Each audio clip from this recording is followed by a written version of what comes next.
Hello, crime enthusiasts, are you ready for another chilling investigation? The case of Reagan Hancock. On the morning of October 9, 2020, Reagan's mother went to visit her pregnant daughter and discovered her body lying on the floor. Reagan, then 22 years old, had been brutally beaten and stabbed to death. Her unborn child had been removed from her womb and kidnapped. Born on November 14, 1998, in Howe, Arkansas, Reagan was part of a large Christian family that included a younger sister and several half-siblings. Reagan also had a 3-year-old daughter, Kinley, from a previous relationship. Unfortunately, Kinley's father had passed away. She had recently remarried to Homer Hancock and the couple had just moved into a new home. Reagan and her husband were eagerly preparing for the birth of their child, due November 10, 2020. They had purchased all the necessary supplies and her parents had chosen the name for their child, Braxton Sage. Reagan and Homer worked hard to support their family. Despite swelling in her feet, Reagan continued to work at a fast food restaurant. She had plans to attend college, but postponed it due to her first pregnancy. Her husband Homer worked in the freight industry. On October 9, 2020, at 8:30 a.m., Homer started receiving unusual messages from her. Reagan expressed that she wanted to be happy, but things weren't going well. Homer was confused and worried about what was happening. He replied to her messages, told her he loved her, and tried to call, but she didn't answer. At 9:30 a.m., a neighbor texted Homer and said their puppy was outside. The neighbor came to their house and found the garage door open, which was strange since no one was home. Worried, Homer tried to contact Reagan again but got no response. He called everyone he could think of, but no one had any information. Finally, he called Reagan's mother and asked her to check on Reagan. Since he was away from home, he took the day off from work and rushed back. Reagan's mother arrived at the house at 10:15 a.m. and found a horrifying scene. It was her worst nightmare, and she immediately called the police. When Homer arrived, officers were already at the scene and wouldn't let him enter. The officers were stunned by what they saw. Blood covered the floors, walls, ceiling, and furniture. Reagan was found lying face down, severely beaten with multiple defensive wounds on her arms, showing that she had fought back. It was clear that her death was extremely cruel. Concerned for the baby she was carrying, Reagan's mother asked the police to check. When they turned Reagan over, they discovered a large cut in her abdomen, and the baby was missing. Police believed the attacker primarily targeted the baby. Reagan's 3-year-old daughter, Kinley, was safe and hiding in another room during the incident. Forensic scientists quickly arrived to investigate the crime scene. Around 10 a.m., police pulled over a car for speeding. Taylor Rene Parker was driving with a newborn baby on her lap, and the umbilical cord had not been cut. The other end of the cord was tucked into her pants. She stated that she had just given birth while driving and that her baby was not breathing and needed urgent help. The police found it strange that there was no blood on the seat. They called for an ambulance and began performing artificial respiration on the baby. An ambulance arrived and took Taylor and the baby to the hospital, but hours later, the baby was dead. Doctors began examining Taylor, but she resisted. During the examination, they discovered that she was not bleeding. A hormone blood test showed that she was not pregnant. The baby was small and premature, born at 35 weeks. Taylor initially said that she was pregnant with the baby. She staged the scene with the umbilical cord to make the police believe that the baby was hers. The police later discovered that the baby was not hers. They returned to the hospital and arrested Taylor. Taylor, a 27-year-old friend of Reagan, was excited when Reagan announced her second pregnancy on social media. Later, Reagan reached out to Taylor, who was also expecting, and they formed a friendship. The two girls lived close to each other. Taylor resided in the nearby town of Sims, Texas, about 15 kilometers from Reagan's home in New Boston. They frequently communicated online and occasionally met for walks. They had much in common, both preparing for childbirth, shopping for baby items, attending prenatal classes, and sharing their experiences. Taylor's relationships have been complicated.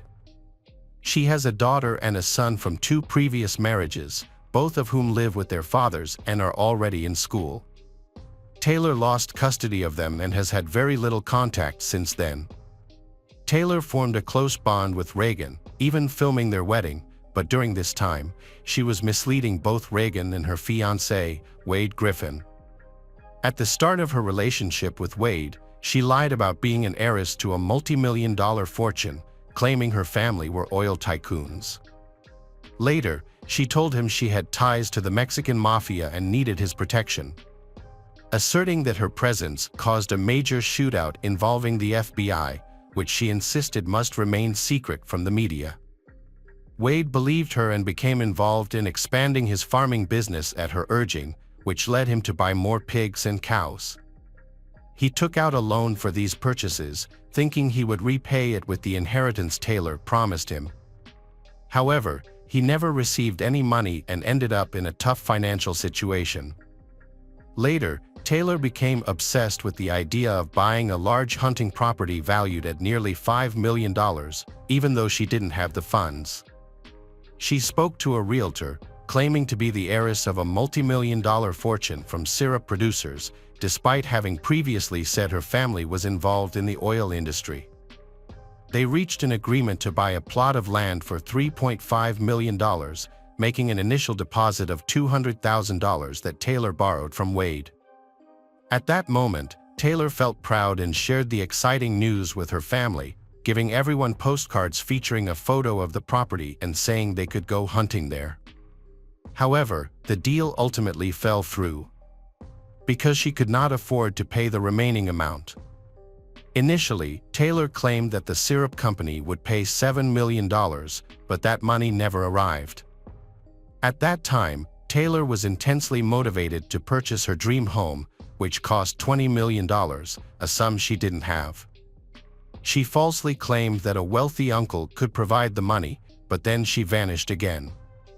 Concerned, the realtor attempted to contact both Taylor and Wade, unaware of the ongoing deception. Taylor eventually presented the realtor with documents claiming she had inherited $370 million, but these documents were fake. As a result of her lies, her relationship with Wade was on the brink of collapse. Feeling that she might lose Wade, Taylor decided to have a child to strengthen their bond, but she faced challenges getting pregnant due to her hysterectomy. Thus, she devised a scheme for a fake pregnancy. In February 2020, she told Wade they were expecting a baby in July. Taylor shared an ultrasound photo on social media, but it was actually an image of her other daughter. There are some people who know the whole story about Taylor and know that she cannot conceive. They discussed this in a conversation and are confused about why she would fake her pregnancy, believing it to be a tactic to keep her husband. However, they do not know her true intentions. Additionally, Taylor's family knows that she cannot conceive and suspects that she fabricated this pregnancy to keep Wade with her. They believe this is a hoax on her part. Recognizing her behavior, her relatives suspected that Taylor's false pregnancy would soon result in a miscarriage, and that would be the end of it. However, they never imagined she would go to the lengths of committing murder to obtain a child. While pretending to be pregnant, Taylor continued to seek approval from Wade's family, who were not fond of her. Knowing that Wade's mother had a crush on a Nissan Altima Platinum, Taylor bought one for her, much to her delight. Unfortunately, Taylor later claimed that the car had been repossessed by the dealership. Wade and his mother were hopeful for its return, but that never happened. Wade then contacted the dealership to inquire about the new car, only to learn that it had not been recalled. Rather, it had been sent back to the showroom because they hadn't paid for it. This revelation shocked Wade, but he chose to remain silent because he did not want Taylor to be stressed during her pregnancy. Taylor attempted to persuade her friends and family that she was pregnant. She shared ultrasound images and test results, claiming that her pregnancy was a blessing from God. Before the pregnancy, Taylor had told Wade and his family that her mother had committed to end his own life, likely to gain sympathy. However, everyone was shocked when Taylor's mother appeared at the Christmas party, as they believed she was dead. In mid-September 2020, just a couple of weeks before the due date, Taylor's ex-husband contacted Wade and claimed that she couldn't have children and was lying to him. Taylor then showed ultrasound pictures from a previous pregnancy and provided fake test results. She reassured Wade that her ex was trying to ruin her life and their happiness. Taylor promised Wade that she would soon give birth, proving that her pregnancy was real and that she wasn't lying. As October began, Wade asked about the baby's condition. She replied that the baby would come when the time was right. Meanwhile, Wade's mother expressed doubts about Taylor's pregnancy, insisting that Taylor was cheating on him. This caused Wade to distance himself from his mother because she did not trust him. Early on the morning of October 9th, Taylor felt it was time to act. She stopped at Walmart to shop, then grabbed breakfast at McDonald's while watching a video about a 35-week cesarean, which was the stage her friend Reagan was in. Taylor texted Reagan at 7 a.m., saying she was coming to visit. Taylor had made friends with several pregnant women online. She developed a sense of trust with them and eventually decided that Reagan would be the easiest target to kill. Reagan was the kindest and most trusting of the group, making her an ideal victim. Taylor was arrested and charged with first-degree murder, kidnapping, and the murder of a child. However, she denied having planned the crime. Taylor claimed that when she visited Reagan, Reagan attacked her, and she used a knife in self-defense. Why didn't Taylor have any injuries after such an intense fight? She couldn't explain it, but she did share how the child ended up in her care. According to Taylor, Reagan was so injured that she felt the baby was dying inside her. Reagan begged Taylor to help, asking her to deliver the baby and take it to the hospital to save its life. Taylor was reluctant at first, but Reagan pleaded with her. At Reagan's insistence, Taylor attempted to save the baby. Taylor happened to have a scalpel and used it to cut into Reagan's abdomen to remove the baby and take the baby to the hospital. However, if this was the case, why did Taylor lie to the police who pulled her over, claiming that she had given birth? Taylor also later mentioned that Reagan's daughter, Kinley, left the room because of the screaming while Taylor was in surgery, and the girl testified to everything. This incident resulted in psychological trauma for Kinley. Additionally, Reagan's phone was never found. It seems Taylor turned off the phone and threw it away. When questioned, Wade said that he was not allowed to touch Taylor's stomach and not allowed to sleep with her to protect the baby, and that he believed her without question. Police believed Wade's story and he did not face any criminal charges. Taylor was transferred from Oklahoma to a prison in Texas, and her trial began in September 2022. Attorneys attempted to dismiss the kidnapping charges, arguing that the baby was not yet full-term, but the judge rejected their arguments. The defense did not present any witnesses. Not even Taylor's mother or relatives were willing to testify on her behalf. During the trial, Taylor's ex-husband provided testimony. He said that Taylor constantly simulated seizures and health problems to arouse his pity. When he decided to end their relationship, Taylor suggested they have a child, even though she was unable to conceive again. She proposed using a surrogate mother, funded by her wealthy relatives, but he turned her down. After their divorce, a hurt Taylor spoke negatively about he to her friends, alleging that they had still planned for a surrogate mother together, but claimed that he had cheated on her with the surrogate, which made it impossible for her to forgive him. While her lawyers claimed she was insane, a psychiatric evaluation confirmed that although she had mental health issues, she was sane. In prison, Taylor exhibited aggressive behavior. Police discovered a map of the prison in her cell, indicating she was planning an escape because she was facing the death penalty. During her final hearing, her defense attorneys argued that Taylor was trapped in a desperate situation due to her fake pregnancy. Everyone, including her mother, knew the pregnancy was wrong, but no one offered to help her, which led her to take drastic action. Taylor had planned the murders for a long time and specifically targeted pregnant women she met online. She eventually chose Reagan as her victim. Reagan's mother described Taylor as a vicious person and called for the death penalty for her daughter's brutal murder. During the attack, Reagan fought desperately for her life and that of her child. She almost lost a finger in defending herself. Because she was pregnant, Reagan was especially vulnerable and unable to fight back. She suffered over 100 wounds to her body, including 39 to the head. The prosecutor concluded his argument by once again showing haunting crime scene photos. The prosecutor argued that Taylor deserved the death penalty for his horrific crimes.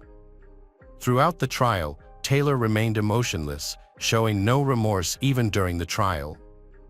On November 11, 2022, the jury deliberated for only 1 hour before finding Taylor Rene Parker guilty and sentencing her to death.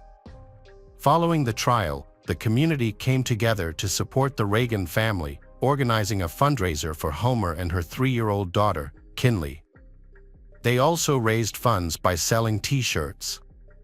Homer has been raising Kinley as his own since the tragedy and only returned to the house once after Reagan's murder to collect some belongings before moving out with her. Hi everyone, thanks for returning. Let's unravel another perplexing mystery. The case of Gabby Doolin. Gabby Doolin was born on December 26, 2007, in Scottsville, Kentucky, a small town with a population of just over 4,000. In Scottsville, most people know each other or know someone in every family. Like many small towns, here there are very few types of entertainment. Locals primarily focused on school sports, especially football. The local school had good fields for football, baseball, and tennis, where they frequently held games and competitions. Participating in these activities has become a tradition for locals, especially when their children participate. Gabby's family was typical. Her parents had 3 children, 2 sons and 1 daughter. The oldest son was a member of the school football team, while Gabby participated in cheerleading. In November 2015, when Gabby was 7 years old, their town was preparing for the biggest football game of the year. Their school team was about to compete against a team from another county. And everyone was excited for this contest. Although Gabby's older brother played on the team, but she liked playing with other children more than playing games. Gabby's parents originally intended to leave her at home with their youngest son, cared for by a relative. However, Gabby convinced them to let her join them.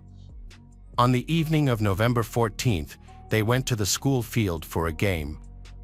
In addition to local people, many people from a neighboring county came to support their team. Once they arrived at the stadium, Gabby saw her friends and asked her mom if she could play with them. Her mom agreed but reminded her to stay on school grounds and stick with the other kids. After that, her mom went to the bleachers, while she ran off to meet her friends. Gabby ran back and forth to her mom a few times. After that, she ran away to play again. At one point, she visited her dad, who was in the announcement room, and asked him for some money to buy snacks at the concession stand, then she running off again. Minutes later, Gabby's friends approached her mom in the bleachers, looking worried. Her mom noticed Gabby was not with them and asked what was wrong. The girls explained they had decided to play hide and seek, and Gabby was to find them.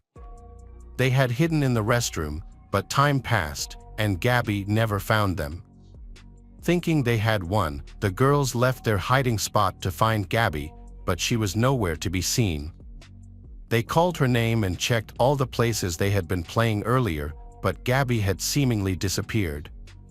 They then remembered that Gabby might have gone to the bleachers to find her mom, so they rushed there. Gabby's mother panicked when she discovered her daughter was missing and quickly informed her husband. He hurried off to search the area around the stadium. Meanwhile, the mother headed to the concession stand, where Gabby had wanted to buy snacks, to continue her search. While searching, the parents Gabby's encountered friends and shared the news about their daughter's disappearance. Concerned, their friends joined in a search for Gabby. They thoroughly searched the area around the stadium but found no trace of Gabby. Returning to the stadium, the parents Gabby's made an announcement over the loudspeakers in hopes that she would hear it, but there was still no sign of her. As the game paused and spectators returned to their seats, they continued to ask people if they had seen Gabby, and some offered to help search as well. They went out again to search the area around the stadium and asked the staff to turn on flashlights around the baseball field, which led to a small forest.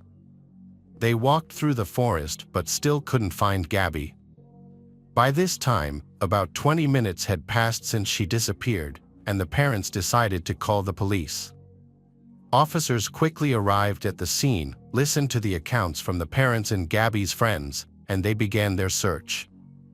The local police department had little experience with serious cases like this, as child disappearances were rare in their small town. The officers immediately considered the worst-case scenario, that Gabby may have been abducted or harmed. The officers encountered a pressing issue: the suspected kidnapper was likely at the stadium, where a game was about to conclude. Realizing they had limited time before fans started leaving, which may include suspects, they decided to stop the game and lock down the stadium, keeping everyone inside. Police kept watch at all exits to stop anyone from fleeing. They decided not to inform people about the situation, to avoid causing panic, so as not to hinder their search. If people became aware that a kidnapper of a 7-year-old girl might be nearby, it could lead to chaos. Meanwhile, state police arrived at the school and began searching the surrounding area. They moved toward the baseball field and entered the woods. Deeper into the trees, they discovered a small creek where they found the body of a girl, later identified as Gabby. They called for an ambulance to transport her body to the medical examiner. A preliminary examination indicated asphyxiation due to visible marks on her neck. Furthermore, part of Gabby's clothes were also missing, making the police suspect that she had been sexually assaulted. Gabby's mother saw an ambulance near the woods and immediately thought that her daughter had been found in need of medical attention. She rushed to the scene, but was stopped by the police, who didn't want her to witness the disturbing scene they were dealing with. The police investigation had quickly turned into a murder case, so they decided to relocate everyone from the stadium to the school gym. The investigators suspected that the killer might be among the group, and they needed to identify the perpetrator as soon as possible. The investigators then informed Gabby's parents about the likely circumstances of her death. They inquired if the parents had any suspicions about the person responsible for this heinous act. Specifically, they inquired if anyone had made threats against the family or if the parents had noticed anything unusual. However, Gabby's parents stated they had no idea who could be behind this act. Then, detectives interviewing Gabby's friends to see if they had noticed anything unusual that evening. They asked if anyone had been following or watching them, but the girls didn't remember anything suspicious. Detectives also brought Gabby's friends to the gym and asked them to carefully observe the people present, hoping to trigger their memory. Unfortunately, this effort did not yield any significant leads. The lead detective persisted in his belief that Gabby's friends may have unknowingly seen the kidnapper. He suspected that they might have been hesitant to point him out due to fear. To aid their recall, he encouraged them to remember every detail from that evening. Eventually, one of Gabby's friends mentioned that when she hid from Gabby in the restroom, she saw a man near the door. Although the girl's memory of the man's appearance was limited, she recalled that he was wearing a denim jacket. The police spoke to the ticket vendor, who confirmed seeing a man with a denim jacket draped.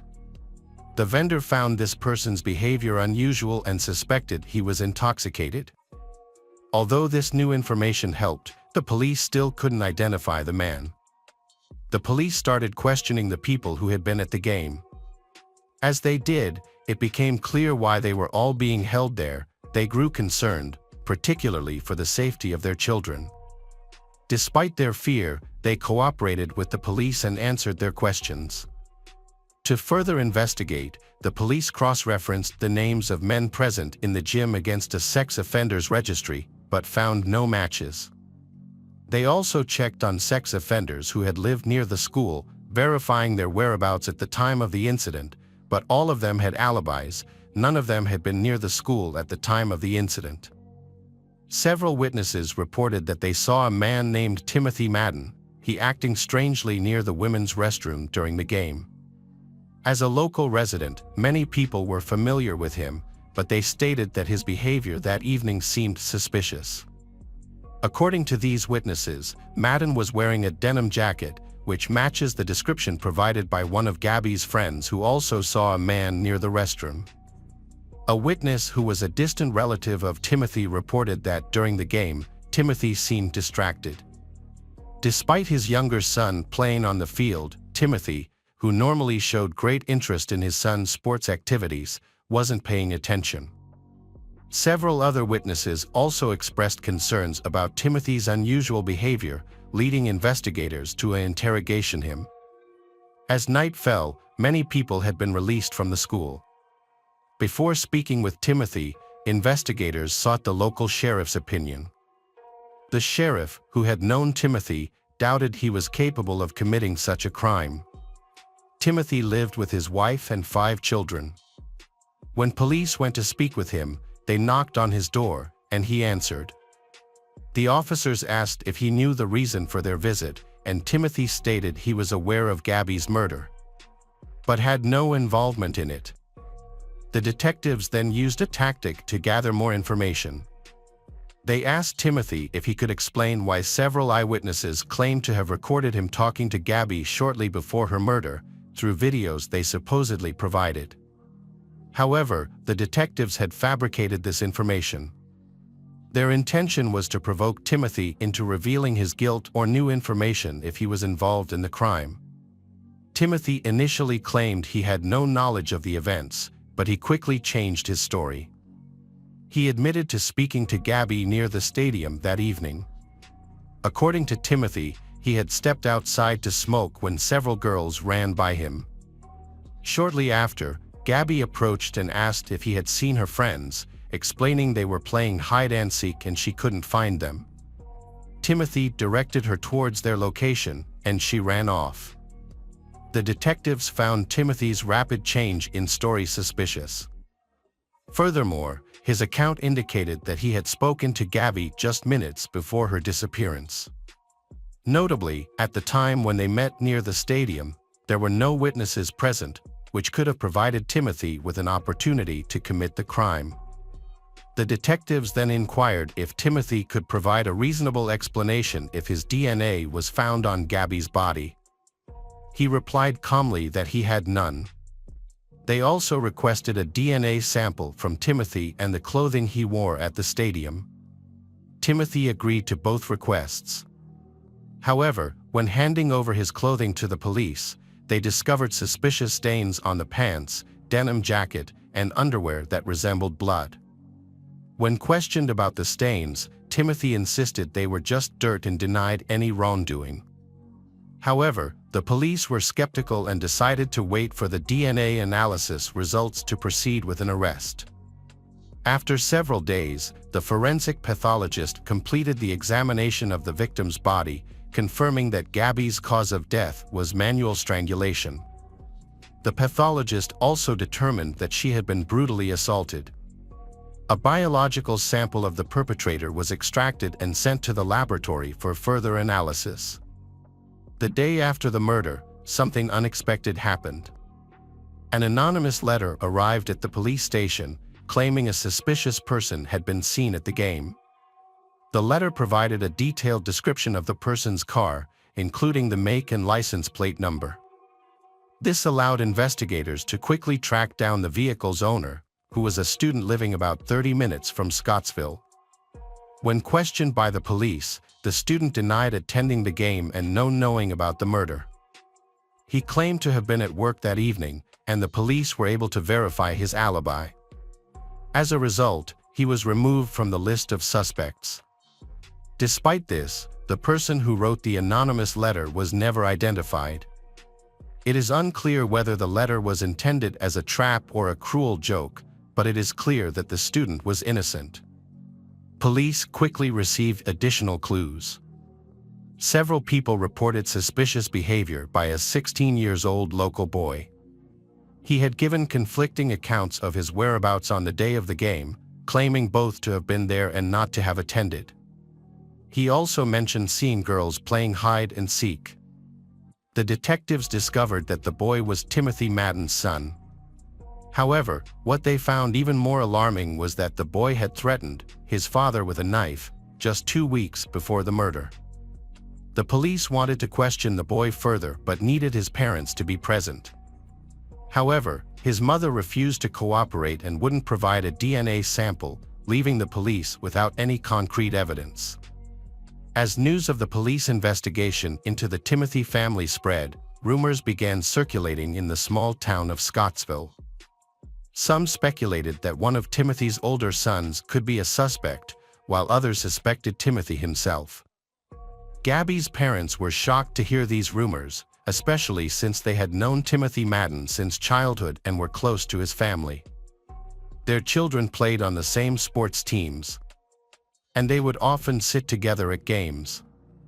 Given their long-standing friendship, Gabby's parents found it difficult to imagine that anyone from their social circle could be connected to the murder. Following the spread of rumors in town, another incident occurred. The 20-year-old eldest son of the Timothy family began sending text messages to the police. He using profanity and issuing threats, insisting police stop bothering his family. He then was promptly arrested for making these threats. Further investigation revealed that there was an outstanding arrest warrant for him in another town, related to allegations of assaulting a minor. During questioning, the young man attributed his behavior to frustration over the accusations against his family. He denied any involvement in the murder, claiming he was at his cousin's house in a neighboring town on the evening in question. He consented to providing a DNA sample, which was then sent to the lab for analysis. On November 20th, 6 days after Gabby's murder, her funeral was held, drawing hundreds of mourners from Scottsville and surrounding towns. Everyone came together to support Gabby's parents, donating to help cover the funeral expenses. Meanwhile, the lab finished analyzing the DNA evidence, comparing it to samples from Timothy and his son. The results were conclusive. The semen on Gabby's body matched Timothy Madden's DNA, and the blood on his clothes matched Gabby's DNA. Detectives attended the funeral and discreetly informed Gabby's parents about this. At the same time, police officers arrived at Timothy's house and took him into custody. However, Timothy still maintains that he is innocent. He said the blood on his clothes was his own, the result of a scratch from a fence. This contradicted his initial testimony to police, in which he had claimed the stain was mud. With the DNA evidence in hand, the prosecution took the case to court, seeking the death penalty. During trial preparation, Timothy's lawyer maintained his client's innocence. He raised concerns about the reliability of the evidence, citing inconsistencies in the timeline. Specifically, the lawyer argued that Timothy was at the stadium filming a game at the time of the murder. However, Timothy himself had previously told police that he saw Gabby around the same time. The lawyer highlighted that Gabby's body was discovered in a creek, yet when Timothy returned to the stadium, his clothes were dry. Additionally, Timothy's mother, who resided with him, reported that when Timothy came home, he was wearing clean clothes, didn't look troubled, and behaved as usual. However, the prosecution argued that the discovery of Timothy's semen on Gabby's body made all of the defense's arguments meaningless. This evidence firmly established that Timothy was involved in the case. According to police, his account of that evening contained some truth. It is possible that Timothy did leave the stadium during the game and encountered Gabby, who was searching for her friends. Given that Timothy was the father of one of Gabby's friends, she would have been familiar with him. Gabby may have approached Timothy to ask about the whereabouts of the other girls. At this point, Timothy might have concocted a plan, telling Gabby that the girls had gone into the woods behind the baseball field and offered to take her there. Once they were far enough from the school, he could have assaulted and killed her, then go back to the match. The wait for Timothy's trial had been ongoing for 4 years, causing distress for Gabby's family. They were anxious for justice to be served and for the person responsible for the murder to be held accountable. However, the case was slowed down due to many administrative procedures, leaving the family frustrated and having to wait for many years. In 2019, the prosecution and defense started negotiating a plea deal. The prosecution proposed waiving the death penalty if Timothy pleaded guilty and accepted a life sentence. Gabby's parents supported this proposal, as the prolonged wait for the trial was taking a toll on them. They also wanted to avoid the emotional pain of attending multiple hearings. Although Timothy had consistently maintained his innocence, he eventually agreed to the plea deal and confessed. However, the terms of the agreement did not require him to disclose the details of his actions, he only had to admit his guilt. This was unsatisfactory for Gabby's family, as they wanted the perpetrator to take full responsibility for his crimes and provide a complete account of what happened to their daughter. The court hearing became heated, Gabby's father yelling at Timothy and Timothy's relatives shouting at Gabby's family. The judge was forced to intervene, calling a break and separating the parties. Ultimately, Timothy was sentenced to life in a maximum security prison. Hi everyone, thanks for returning. Let's unravel another perplexing mystery. The case of Buchanan family. Molly first met Adam Buchanan when she applied for a job as an office manager at his company. At the time, Adam was divorced and raising his son, Nolan, from a previous marriage on his own. The cheerful and outgoing Molly quickly caught Adam's attention. Their mutual interests led to a romance that blossomed into a serious relationship, and eventually, Molly moved in with Adam. Molly became pregnant and their baby was named Gavin. Those who knew the Buchanans described them as a loving family of 4. The patriarch of the family owned a construction company, and they purchased a vacation property in El Dorado County, California, a small cabin on 19 acres in Greenwood. The rustic cabin had no electricity, water, sewer, or gas.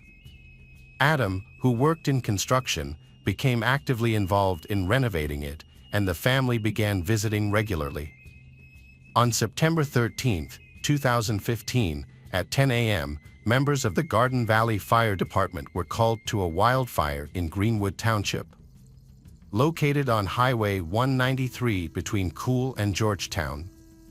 When they arrived, they found that the fire had burned 10 acres of land, and while the cabin was still smoldering, it was completely destroyed.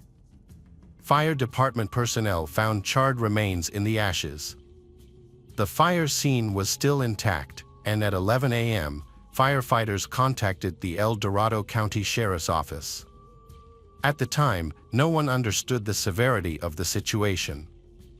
Firefighters suspected that the victim of the wildfire was a pet trapped inside the house. When they arrived, the rest of the house was still smoldering, making it impossible to check inside. They had to wait for the fire to go out and the temperature to drop. While investigating the house, police officers detected an odor similar to that of burning flesh. Police later found a human skull and a charred torso, indicating that a tragedy had occurred. Police called for backup.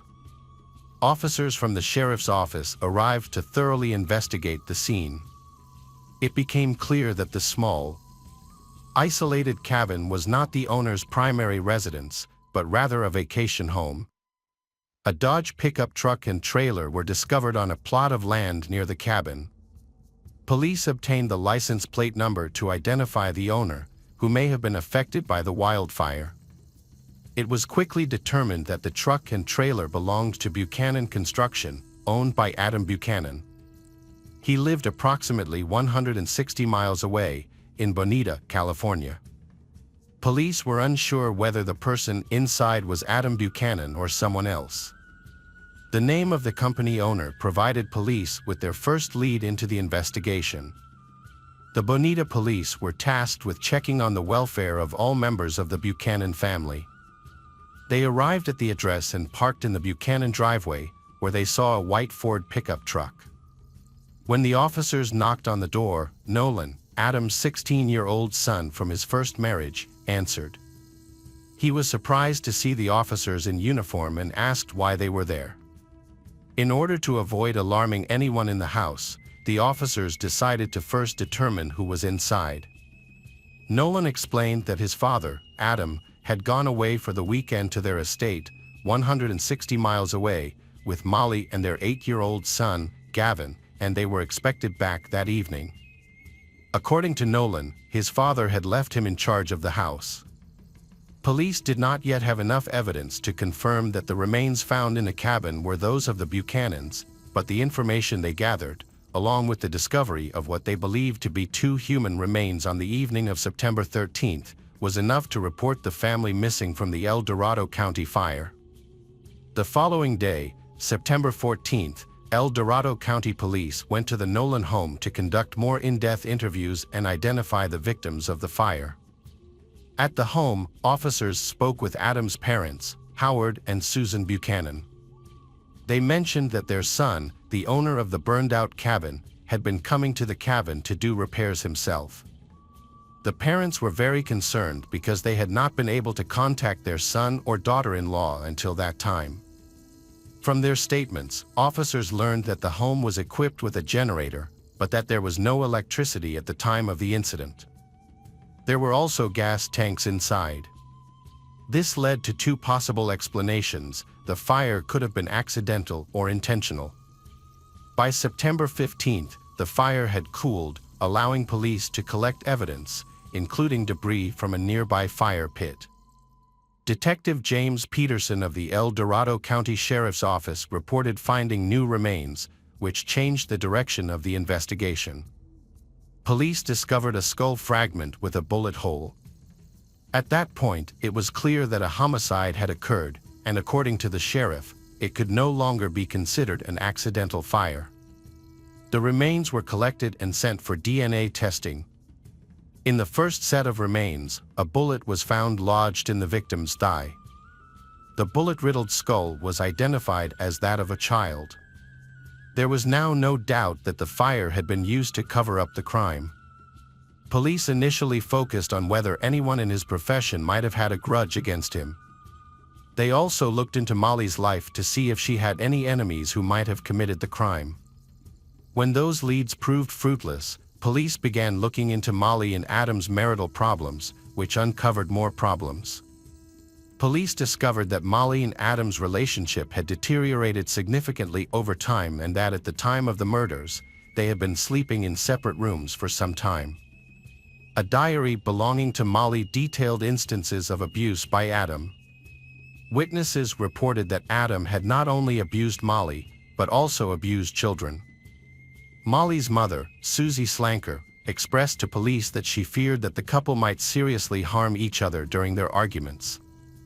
Although Molly did not end her relationship with Adam, she would occasionally leave with her son to stay at her parents' house, returning after a few days until the next argument. It was also revealed that the couple enjoyed hunting in the area near their vacation home. Since both were armed, the police hypothesized that during an argument, one of them picked up a gun and shot the other, then, realizing the seriousness of the situation, committed suicide. There was a notable contradiction. If the tragedy had been caused by a conflict between husband and wife, there should have been a weapon found near one of them. However, no weapon was found. The police thought that the weapon might have been destroyed in the fire, making identification more difficult. For 5 days, members of the forensic team meticulously sifted through the ashes of the house. Despite a thorough search, they did not find any weapons.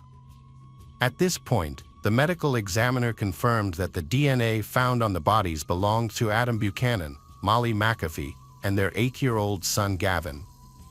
All 3 victims had suffered gunshot wounds prior to the fire, and the angle of the shot made it unlikely that they had committed suicide. The absence of a gun suggested that a 4th person had been present in the home who had shot the Buchanans, prompting a complete reopening of the investigation. Police turned to the victim's 16-year-old son, Nolan. He told police that the family had driven away in an old Dodge truck. Nolan explained that his father had chosen to use the company truck instead of their personal Ford, which was parked in the driveway, because he had loaded it with rocks for landscaping near their country cabin.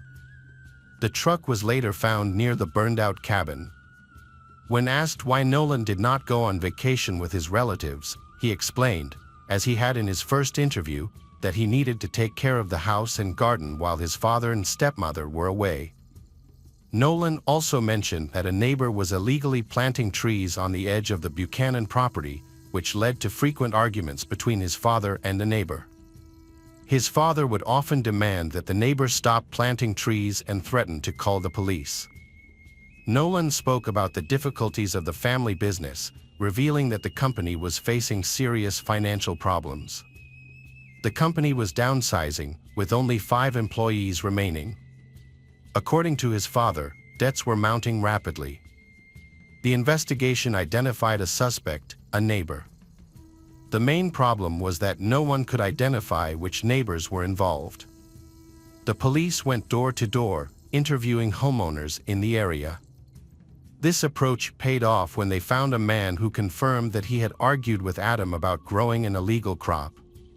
However, he claimed that the disagreement ended after a tense conversation and that he had an alibi. After confirming the neighbor's alibi, the police investigated the family's financial situation, as their business was struggling. On September 18th, police went to Adam's company to talk to the employees. Nolan's words were correct. The company was in dire straits, facing bankruptcy with debts exceeding $30,000. As a result, several employees were fired. Several of these former employees were very unhappy about being fired, making them potential suspects in the case. This aspect provided an important lead for the police. Over the weekend, the local high school held a community cleanup day. Students worked to clear debris from a park located about a mile from Adam's construction company. During the cleanup on September 19th, they discovered a small wallet containing Molly McAfee and Adam Buchanan's wallets and identification cards, hidden under one of the bushes. There was also a .22 caliber rifle nearby. Police were dispatched to the scene immediately. The county sheriff's office has since developed a new theory. The suspect may have used the rifle to kill the Buchanans and, to conceal the crime, remove their identification from the scene. This finding is significant because it suggests that someone traveled from Bonita to Greenwood to kill the family and then returned to Bonita to dispose of the evidence and the weapon. This suspect is likely a Bonita resident. The location of the evidence near Buchanan Construction supports the idea that the boss was killed by a disgruntled employee. Police have sent the gun and bag of documents for analysis and are seeking a search warrant for the company's records and premises. During their search, police accessed a video surveillance camera located on the company's premises. Fortunately, the camera focused on the parking lot, not the company's premises. Surveillance footage showed the family had left town on Friday, so police reviewed footage from that day. They were surprised to see that Adam had hooked up a trailer full of rocks to a Ford F-150, not a Dodge truck as Nolan had claimed. Police discovered that Nolan had deliberately interfered with the investigation. If the white Ford had pulled the rock trailer to the cabin, then someone must have driven it back and parked it in the Buchanan family's driveway. Police decided to interview Nolan again. Nolan repeated his account of the weekend, where he had been. and who he had met, but this time they also asked him about the movie he had seen at the theater and how he had paid for his shopping at the mall. When asked how he paid for dessert on their date, Nolan said he used his father's credit card. Police then obtained a search warrant for Buchanan's Bonita home, inspected his vehicles and reviewed his financial records. They found a Ford parked in the driveway, which they carefully inspected. They noticed red dirt on the tires, which matched the dirt found in Greenwood. If the Ford had made the trip the previous weekend or earlier, some dirt might have remained. Unfortunately, the fire destroyed the tire tracks near the cabin, but the accumulation of dirt suggested the car may have been in Greenwood recently. Officers tracked the bank card transactions and discovered that Adam Buchanan used his credit card at Taco Bell on Friday, September 11th, while traveling to Greenwood. Nolan, on the other hand, claimed he was home, not with his parents, and had a credit card with him. Police went to the diner and reviewed security footage, confirming their suspicions. A white Ford was seen instead of a truck. When they searched the Ford, they found a Taco Bell receipt from September 11th showing 4 drinks purchased, not 3. Additionally, evidence at the scene of the fire showed the presence of 4 drink cups, confirming that Nolan had been in the car.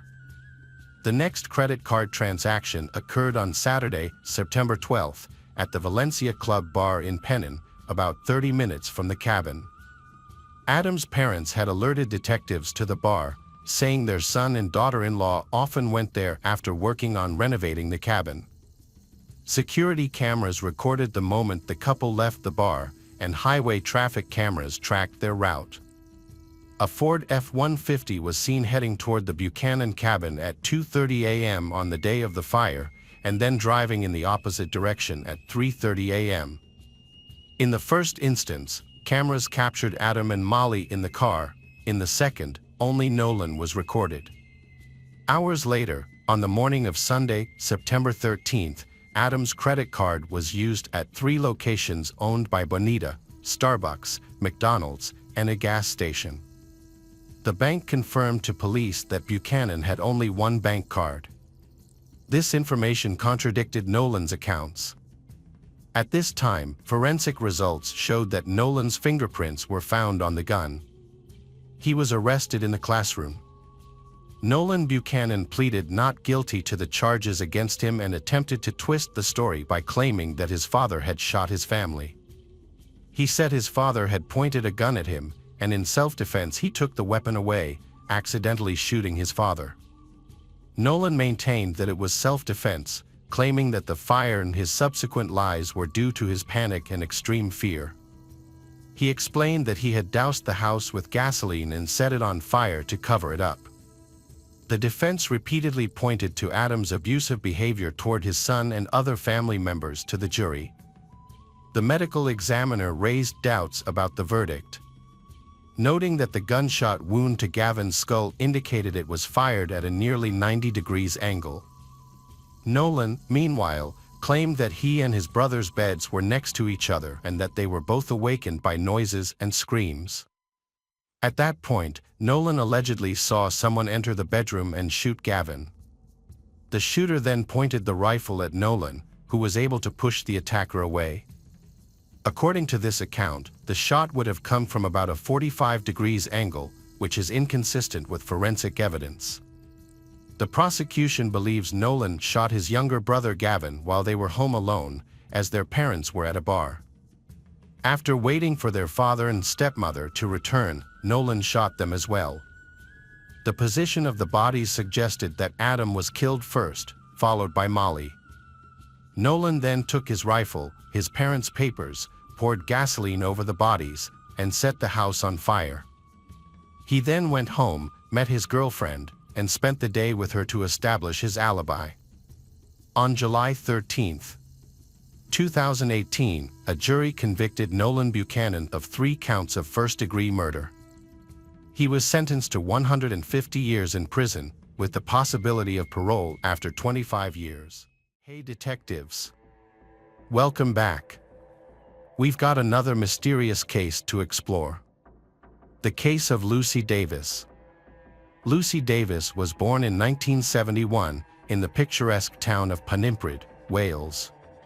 Her childhood was filled with love and warmth, thanks to her parents, Roger and Andre, who created a happy and comfortable home. Lucy grew up in the beautiful village of Glenk with her younger sister, Anna. Lucy took her first steps surrounded by majestic mountains and enchanting forests. Her kind nature and charming smile make her stand out, becoming a dynamic and special individual among those around her. Lucy easily gained the sympathy of her teachers and classmates. She developed a passion for horseback riding at a young age and had an endless love for horses. Seeing how eager Lucy was, her father arranged for her and her younger sister to take horse riding lessons with experienced instructors. They mastered the basics of this noble art, conquering challenges and overcoming obstacles. Lucy and Anna became skilled horse riders. Lucy Davis had a wonderful childhood in Wales, surrounded by the beauty of nature and the love of family and community, which helped her grow and develop. Lucy and Anna developed a passion for horse riding, which not only brought them companions but also taught them valuable life skills such as discipline, self-control, and responsibility. Their talent and perseverance earned them recognition at prestigious competitions, where they won multiple awards. However, Lucy's interests extended beyond horse riding. With a curious mind and a desire for knowledge, Lucy explored other passions, including music. She took flute and piano lessons, diligently honing her skills, and within a year, she had mastered both instruments, captivating audiences with her performances. This led to her joining the Glamorgan Youth Orchestra, where she continued to refine her musical talents. Lucy also participates in the school choir, which allows her to express her creativity and love of music. Lucy Davis's childhood was a balance of fun and dedication, marked by hard work and eager to learn. These qualities formed a strong base that would support her future successes and help her become an extraordinary person. In high school, Lucy became close friends with Garrick Jenkinson, a quiet and enigmatic young man from Wales. Despite not knowing much about his background, but they developed a strong and lasting connection. Garrett and Lucy became closer friends as time passed. However, Garrett secretly harbored romantic feelings for Lucy. After graduating from high school in 1998, Lucy pursued her passion for music and enrolled at the University of Yorkshire in Northern England. She initially aspired to become a music teacher but later realized her true desire was to create art in a major city. This realization led Lucy to meet Grimmy McAllister, whose perspective and humor aligned with hers. As their connection grew, Lucy introduced Grimmy to her parents, Roger and Andre. The introduction was a success, and Lucy's parents saw Grimmy as an ideal partner for their daughter. After careful consideration, Lucy and Grimmy chose to live together and start a family. In 1995, while in college, the couple had a son named James and Anne. To care for their child, Lucy took a break from her studies, while Grimmy continued his education and worked night shifts at the postal sorting department to support their family. Despite the challenges she faced, Lucy was hopeful about their future, driven by her love for her family and her aspirations for a better life. However, spending months at home with the baby took a toll on her, and she began to feel lonely. The fact that she and Grimmy rarely spent time together, due to his night shifts, made the problem even worse. Seeking companionship and someone to talk to, Lucy created a social media account under the nickname Miseria. This virtual outlet allowed her to share her experiences and connect with others.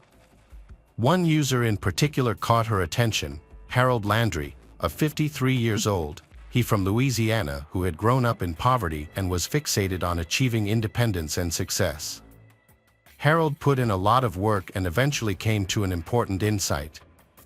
He understood that real wealth came not from owning oil wells, but from providing the essential tools and machinery needed to keep them running. With this insight, he founded a company that specializes in manufacturing hydraulic equipment for major oil companies in the southern United States. As his business thrived, Harold's fortunes grew, earning him not only financial security but also prestige and, eventually, the status of a billionaire. For Lucy, conversing with Harold was invigorating. She was captivated by his life experiences, dedication, and generosity. However, their relationship was not without its challenges. The significant gaps in their age, social standing, and lifestyle often caused friction between them. When Harold and Lucy first met, Harold's life seemed to be a confusing combination of luxury in many different experiences. He indulged in unusual hobbies, acquired luxury items, and owned real estate on KML Island in Mexico. There is no information about his previous marriages.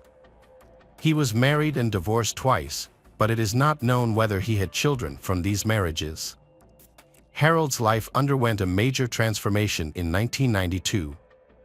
Following his second divorce, he met Geraldine, a woman 20 years his junior, born in 1966 and originally from Mexico.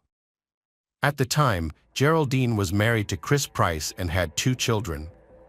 Despite Geraldine being married, but Harold successfully captured her heart. On February 6, 1994, Harold planned a romantic dinner for Geraldine in New Orleans. They employed Christian Hurton as a babysitter for their children, giving them the opportunity to enjoy a romantic evening by themselves, free from childcare responsibilities. After dinner, Harold walked Geraldine home and then offered to drive Christian home as a thank you. Unbeknownst to Harold, Chris Price, Geraldine's husband, had been monitoring the couple's secret affair.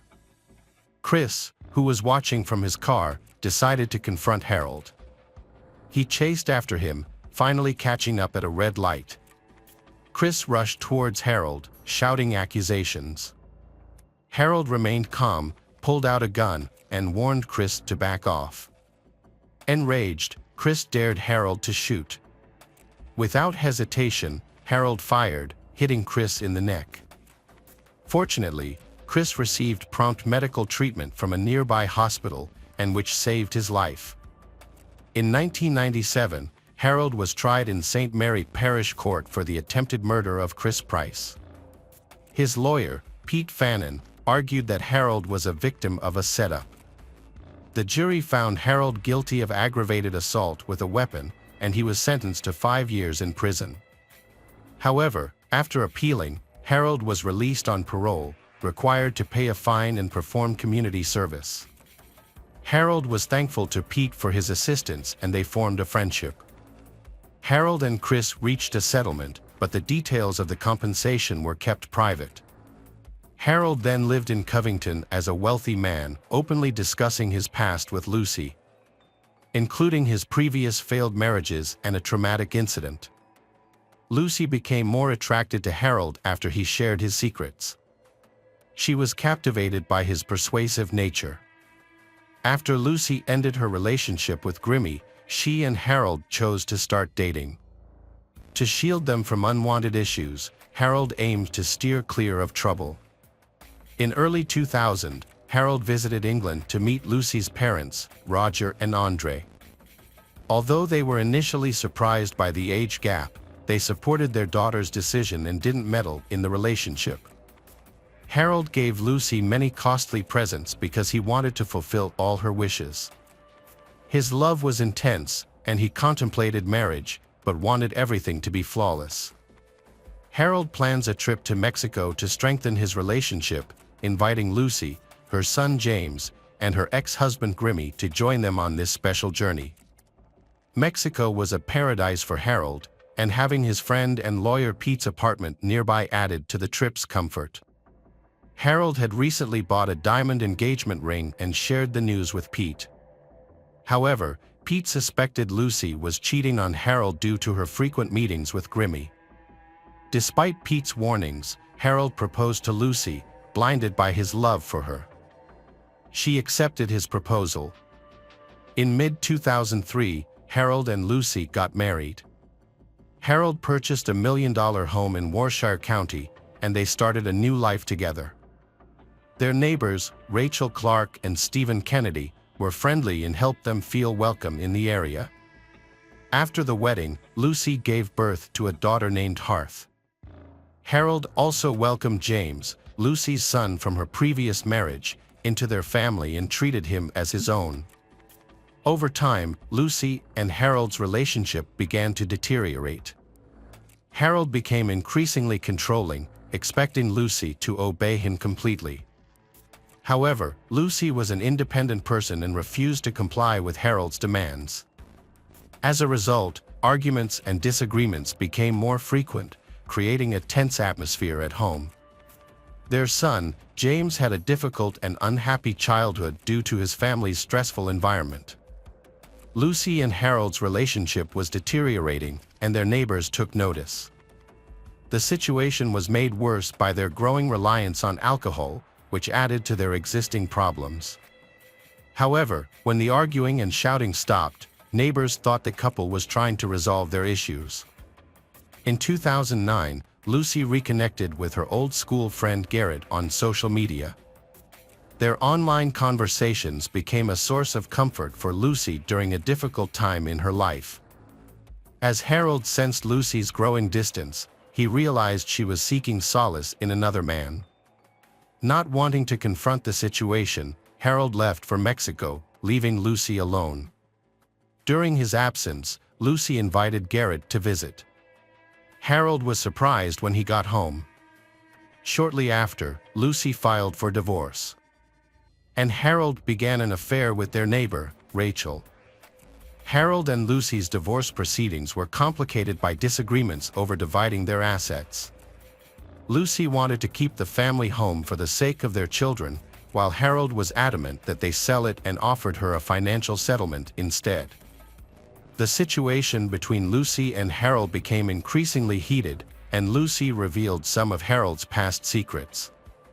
When Lucy returns home, the arguments continue, and the tension between her and Harold causes Jameson and Harth much suffering. On the evening of Monday, February 1, 2010, Harold was drinking wine when a package intended for his neighbor, Stephen Kennedy, was mistakenly delivered to his address. Later that evening, around 9 p.m., Stephen stopped by Harold's house to collect his package after noticing the delivery notification. Upon arriving, Stephen was greeted by Harold, then Harold offered him a glass of wine. Although Harold had already been drinking and was visibly intoxicated, Stephen accepted the offer. After a brief visit, during which he collected his package and exchanged greetings with Lucy, and Stephen left. Harold and Lucy's argument soon resumed, this time centering on Lucy's plans to buy furniture for her new home. James rushed into the kitchen after hearing a commotion and witnessed Harold physically abusing his mother with a kitchen utensil. James immediately called the police and comforted his younger sister. Meanwhile, Lucy grabbed the children and attempted to escape the house, heading to Stephen's residence in search of help. However, Harold caught up with her during the escape and violently attacked her with a knife, stabbing her in the chest. He then dragged her body under a nearby bush, attempting to conceal the crime. Upon hearing the screams, Stephen rushed outside and discovered Lucy's lifeless body. Initially, he thought she had fainted, but soon realized the gravity of the situation. Police officer Steve C. Fox arrived at the crime scene and immediately called for an ambulance. He then began searching the neighborhood for Harold, but unfortunately, he was unable to find Harold. The children, traumatized and frightened, hid in the house until the police arrived. A tragic incident drastically altered the family's life, leading to a prolonged and challenging struggle for justice. An ambulance quickly arrived and transported Lucy to Yorkshire Hospital, but unfortunately, she succumbed after to the hospital. At the same time, a fearful Harold knocked on his friend Rachel's door, his voice shaking. He confessed to doing something terrible, but didn't reveal what it was. Harold then gave Rachel a large sum of money, $40,000, along with all his cash, car keys, and paychecks. After that, he headed home. Meanwhile, the police were searching for Harold. They scoured the streets, interviewed witnesses, but he seemed to have vanished. However, luck eventually turned in the detective's favor, and Harold was arrested on his way back from Rachel's house. His face, filled with fear and remorse, was telling. Lucy's family, including her parents Roger and Andre, were overcome with grief. In a statement to the press, they expressed their profound sorrow at the loss of their daughter and chose not to make any additional comments.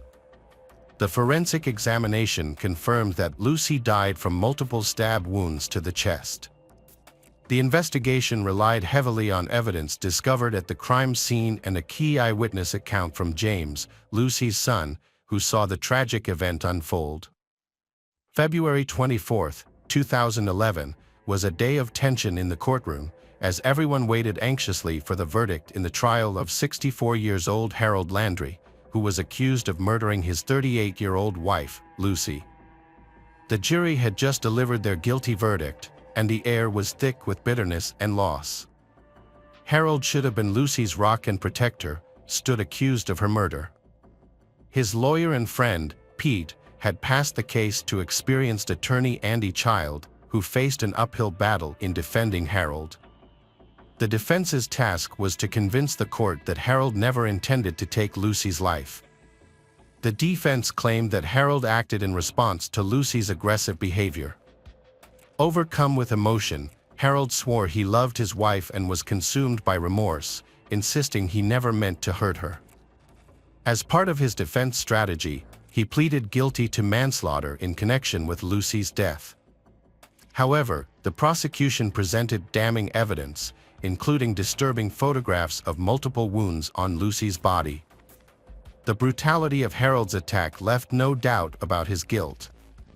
After a thorough review of the evidence, the court delivered its verdict. Harold Landry was found guilty of Lucy's death and sentenced to life in prison. He must serve 16 years before being eligible for parole, at which point he will be 82 years old. The story of Harold and Lucy is a tragic love story. Although the trial is over, the consequences of this tragedy still linger. Lucy's parents, Roger and Andre, felt that the verdict was fair, but it did not alleviate their grief. Meanwhile, Harold Landry maintained his innocence and vowed to appeal the decision. He claimed that he would not change anything, even with the benefit of hindsight.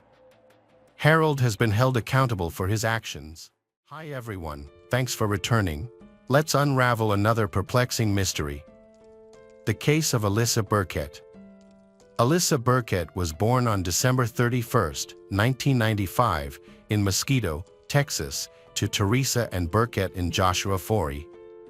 She has 3 older sisters, Nikki, Madison, and Taylor, and 2 older brothers, Landon and Tyler. Alyssa showed creative talent from a young age.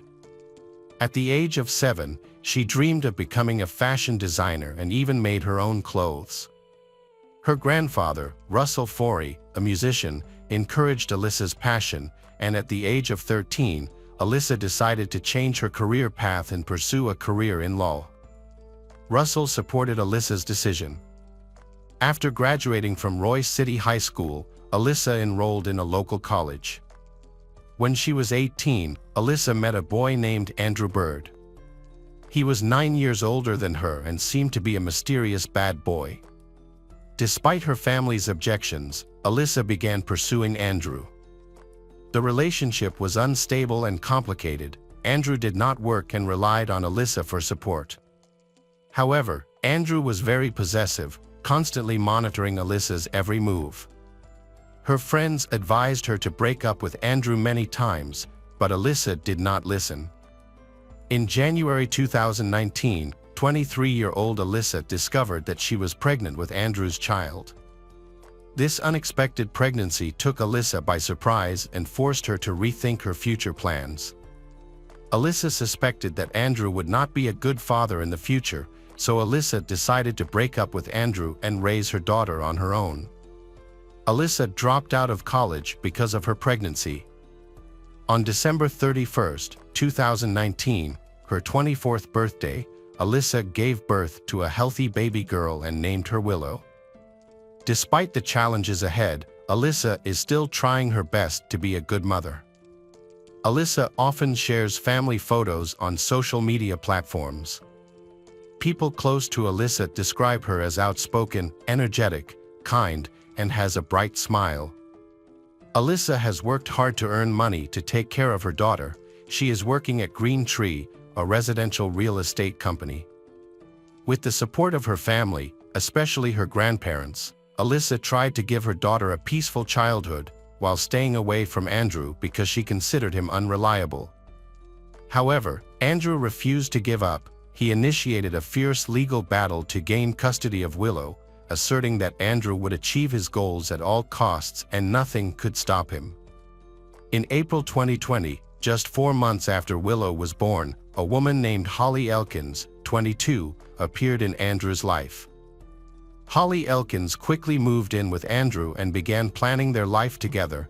Holly Elkins saw Alyssa as a rival and sought to eliminate her from Andrew's life.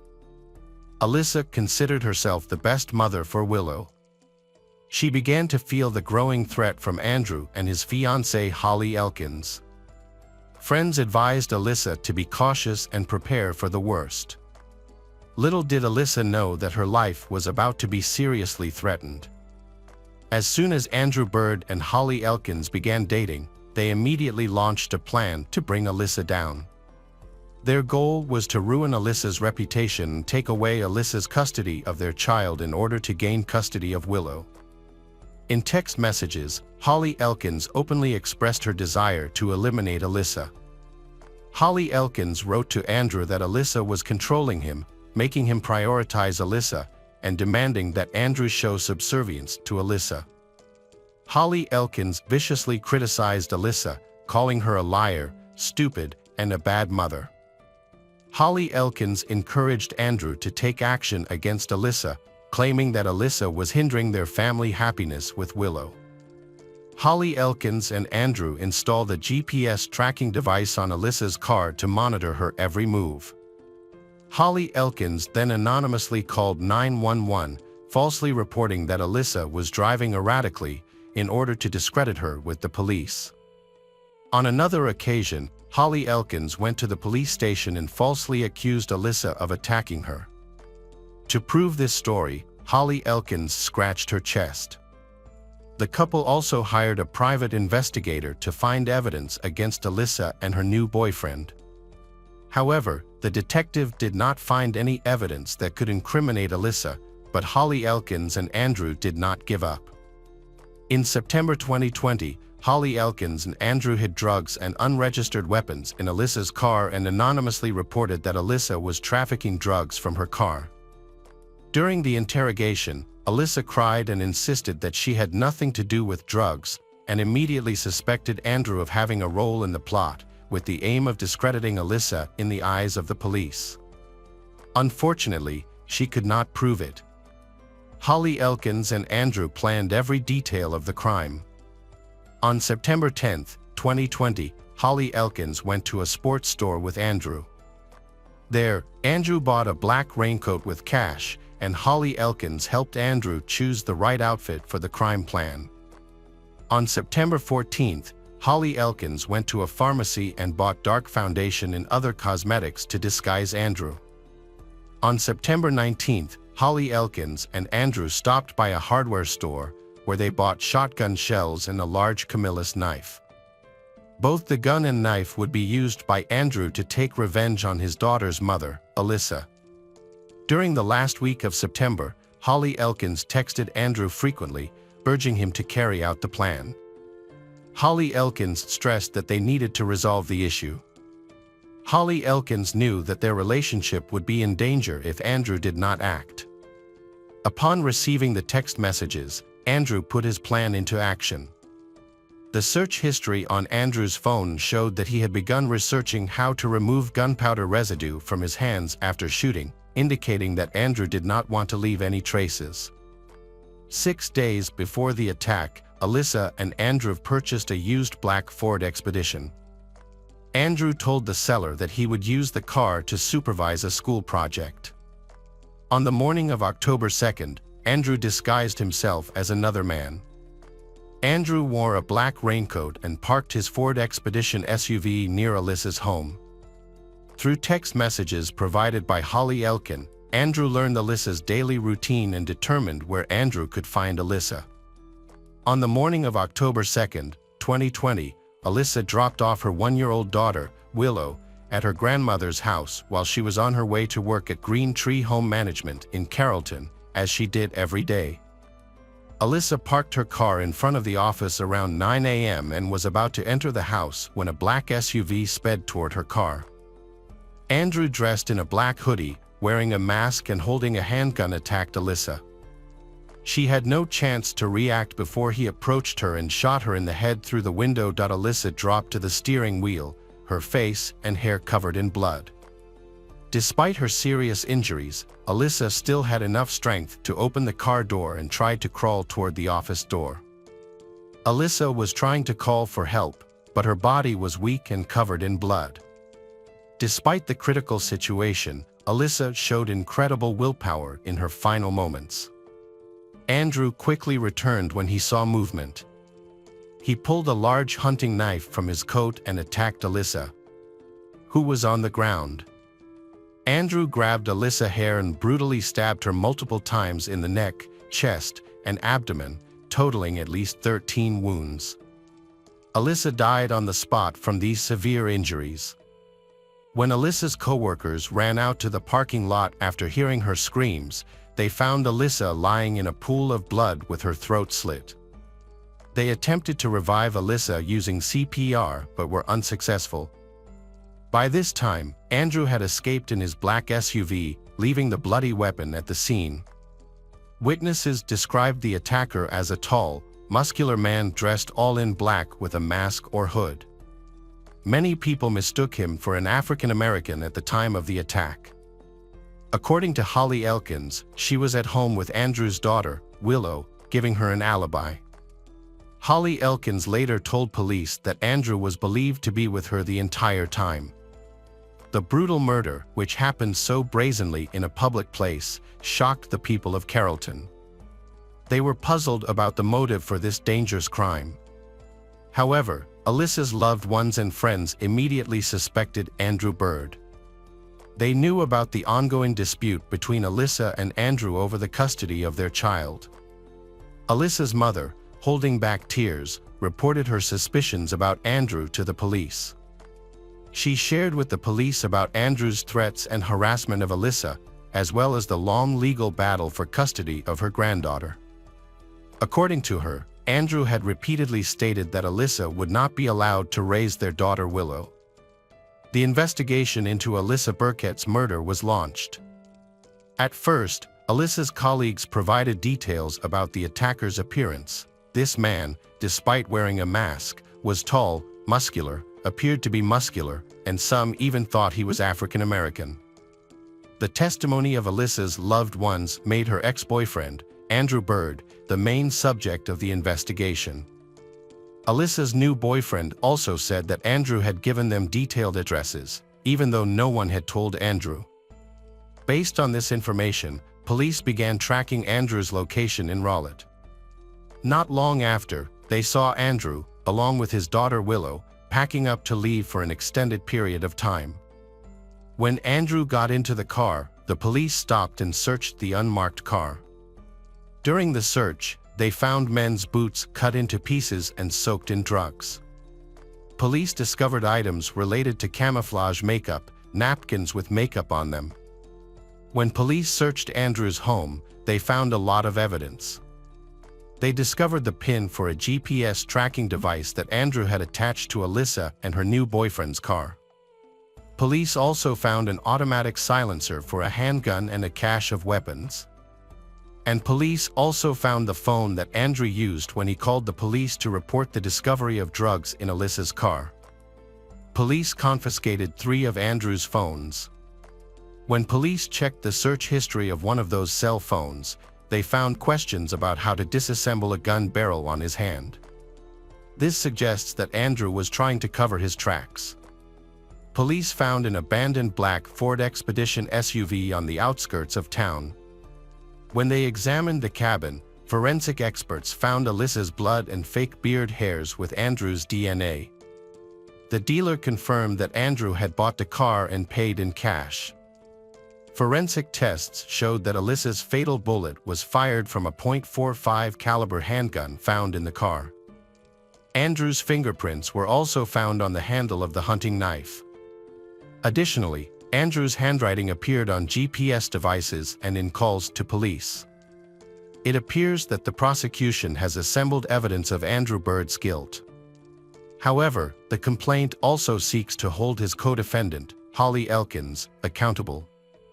Email exchanges between Andrew and Holly Elkins revealed Holly Elkins' role in planning and inciting the crime. The investigation spanned several months, during which time the prosecution assembled strong evidence tying Andrew and Holly Elkins to the brutal death of Alyssa Burkett. In June 2022, the Alyssa Burkett murder trial began, nearly 2 years after the tragedy. The two defendants, 35-year-old Andrew Bird and 23-year-old Holly Elkins, were charged with stalking, conspiracy, and first-degree murder. A key witness was Christopher Mayo, Alyssa's new boyfriend at the time of her death.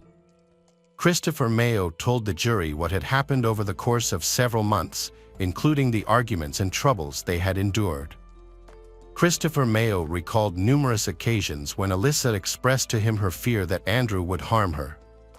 Christopher Mayo witnessed Andrew's frequent threats over the phone, along with lies that damaged Alyssa's reputation with social services and the police. In addition, Christopher Mayo believed that the person directly directing all of the above actions was Holly Elkins. Alyssa's co-workers and friends shared her grief. Before her death, Alyssa shared with her co-workers and friends her fear of Andrew and the feeling of being constantly watched. Alyssa even told a friend that if anything happened to her, Andrew would be the one to do it. Forensic experts presented the jury with a large amount of physical evidence linking Andrew Bird to the crime scene. The evidence included Andrew's DNA and fingerprints on the murder weapon, as well as gunpowder residue and camouflage in his home and car. And evidence of email exchanges between Andrew and Holly Elkins, indicating they had planned the crime together. Andrew's defense argued that his actions were unintentional and not premeditated. The defense also stressed that Andrew was under a lot of pressure and stress from the protracted legal battle, which had affected Andrew's emotions. However, evidence from the correspondence and the careful planning of the act refutes these theories. Meanwhile, Holly Elkins denied any involvement, offering a plea, but her testimony was also full of lies. Holly Elkins' text messages incited Andrew to take action against her rival Alyssa. In May 2023, the judge handed down the verdict. Andrew Bird was sentenced to 43 years in prison. Holly Elkins was sentenced to 20 years in prison for being an accessory to a crime. The courtroom erupted in applause as justice was finally served. Alyssa Burkett's killers got what they deserved. Alyssa family, in pain and tears, expressed deep gratitude to the journalists and the jury. Although the killer faces a harsh sentence, Alyssa Burkett's family cannot make up for their terrible loss. Hi there, investigators. It's time to uncover the truth behind another case. The case of Mike Williams. Jerry Michael Williams was born on October 16, 1969, in Bradfordville, just north of Tallahassee. His parents worked as a bus driver and a kindergarten teacher. To those close to him, he was known as Mike. Despite financial struggles, which led to Mike and his older brother being raised in a trailer, but their childhood was filled with happiness. Furthermore, Mike's parents prioritized their son's education, setting aside money for their future instead of building a new home. Both boys attended North Florida Christian High School, where Mike excelled academically and socially. He served as student council president, played soccer, and actively participated in the Key Club. At 15, Mike developed a passion for duck hunting and met Denise Merrill, a cheerleader and council secretary. They began dating and formed a close bond. Their friends viewed Mike and Denise as a well-suited couple. During high school, Denise introduced Mike to Brian Winchester, and they became inseparable friends. Brian later befriended Kathy Thomas, and the two couples remained lifelong friends. After graduating from high school, Mike attended Florida State University, where he studied political science and urban planning. Denise and Mike graduated together, with Denise becoming a public accountant and Mike pursuing a career as a real estate appraiser. Mike was a hardworking individual who consistently put in 15-hour days, which ultimately led to his rapid career advancement. His personal life also flourished, as he married Denise in 1994. Around the same time, his friend Brian married Kathy. The two couples remained close friends. Mike was deeply devoted to his wife and worked tirelessly to provide for their family, exhibiting remarkable enthusiasm and dedication. At 31, Mike Williams was thriving as a real estate appraiser, earning nearly $200,000 annually. He and his wife lived in a small upscale neighborhood on the east side of town, and welcomed a daughter, Ensley, in 1999. Despite engaging in risky activities, but he was always cautious and wanted to ensure that his family would be well provided for in the event of an emergency. He turned to his best friend, Brian, an insurance agent, to purchase 2 insurance policies, one for $250,000 and another for $500,000. After his father's sudden death in 2000, Mike felt a strong need to secure his family's financial future, so he turned to a friend for help again. Brian assisted him in obtaining a life insurance policy with a value of $1 million. 6 months before Mike disappeared, he bought life insurance worth nearly $2 million.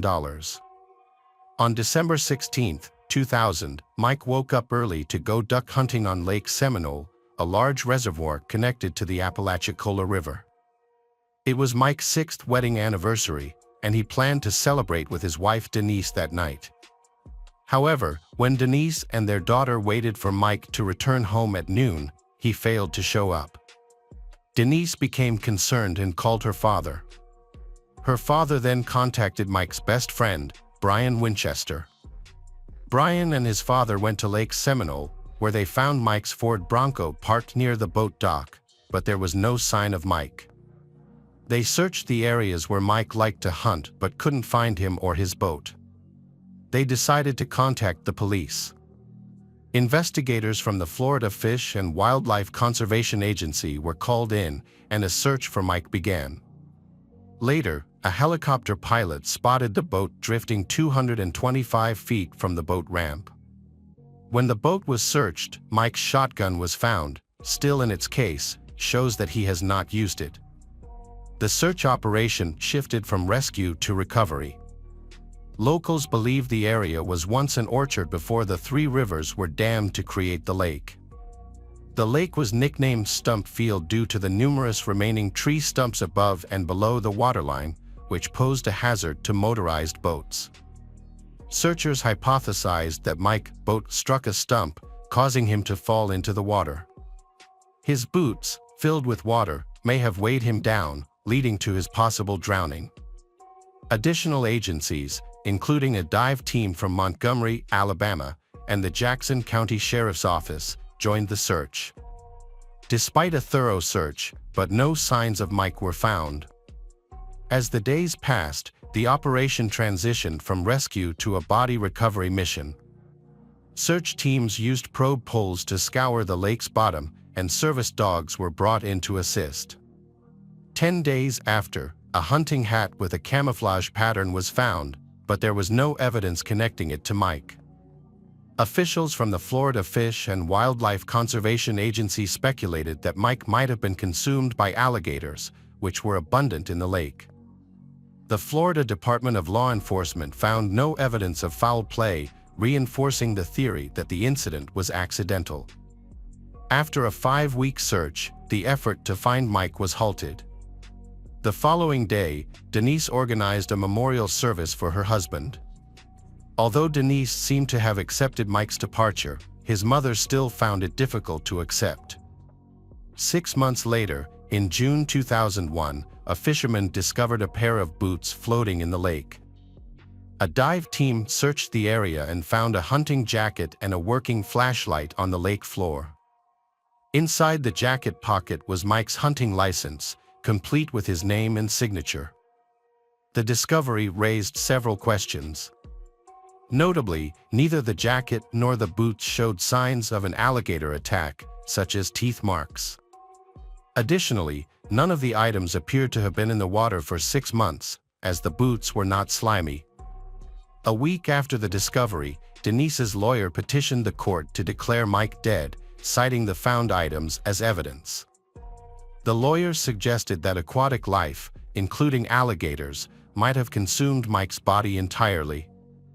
The court approved this, and a death certificate was issued, stating that Mike died on December 16, 2000, due to accidental drowning while duck hunting on Lake Seminole. Mike's body was never recovered.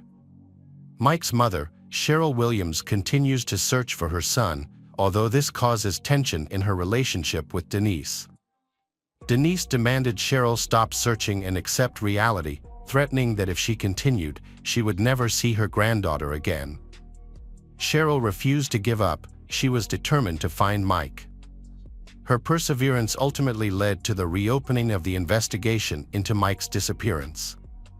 It took Cheryl 3 years of tireless efforts, including making phone calls, putting up signs, writing to the governor of Florida, compiling evidence, and contacting reporters, to convince law enforcement officials to open an investigation into Mike's disappearance. Cheryl later revealed that her contacted Matthew Oresco, an expert on alligators.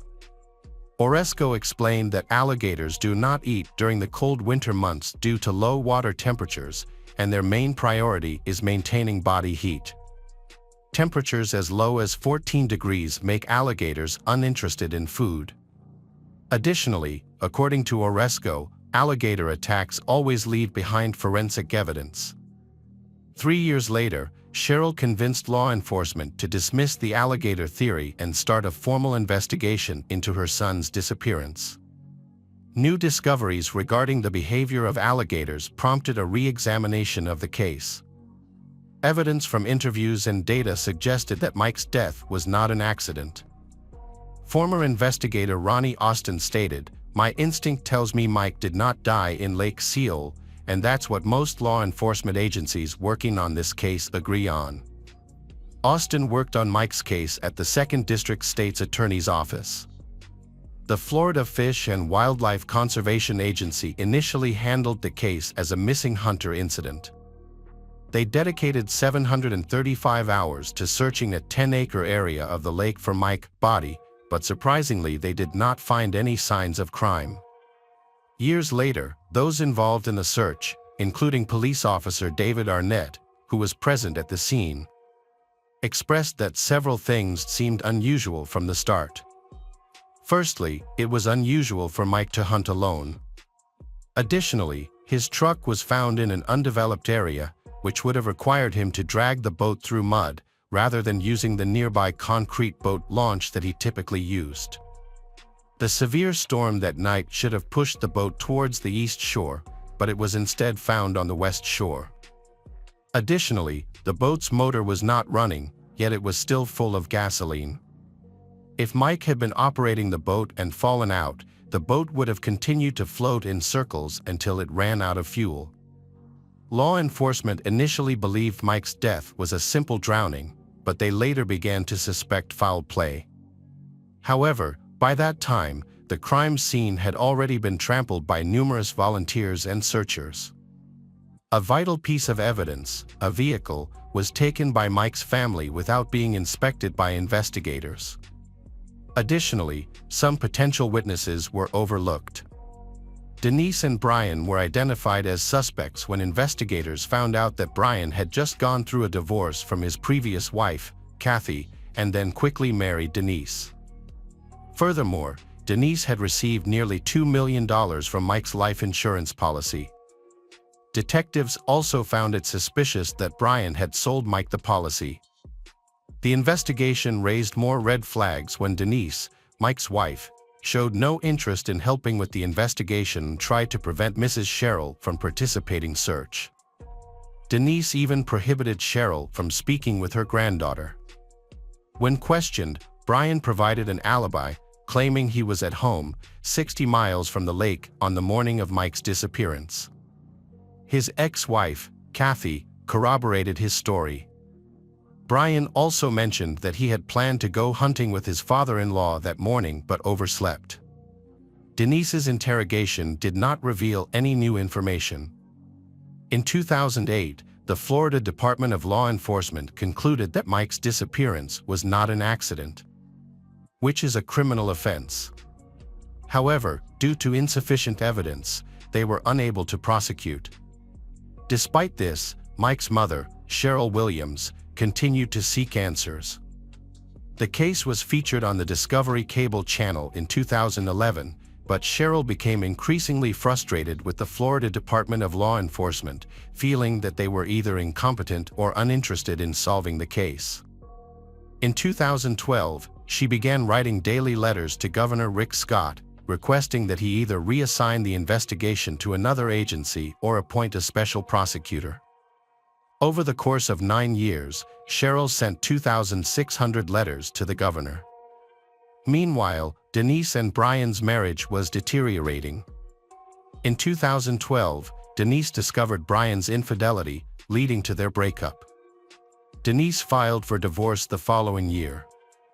During the lengthy divorce proceedings, an appraisal of their former home was scheduled in an effort to resolve their property disputes.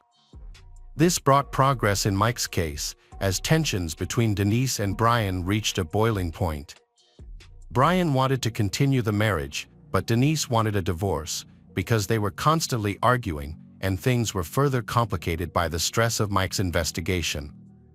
Brian started calling Denise repeatedly, but she stopped answering his calls. He became overwhelmed by the stress in their relationship.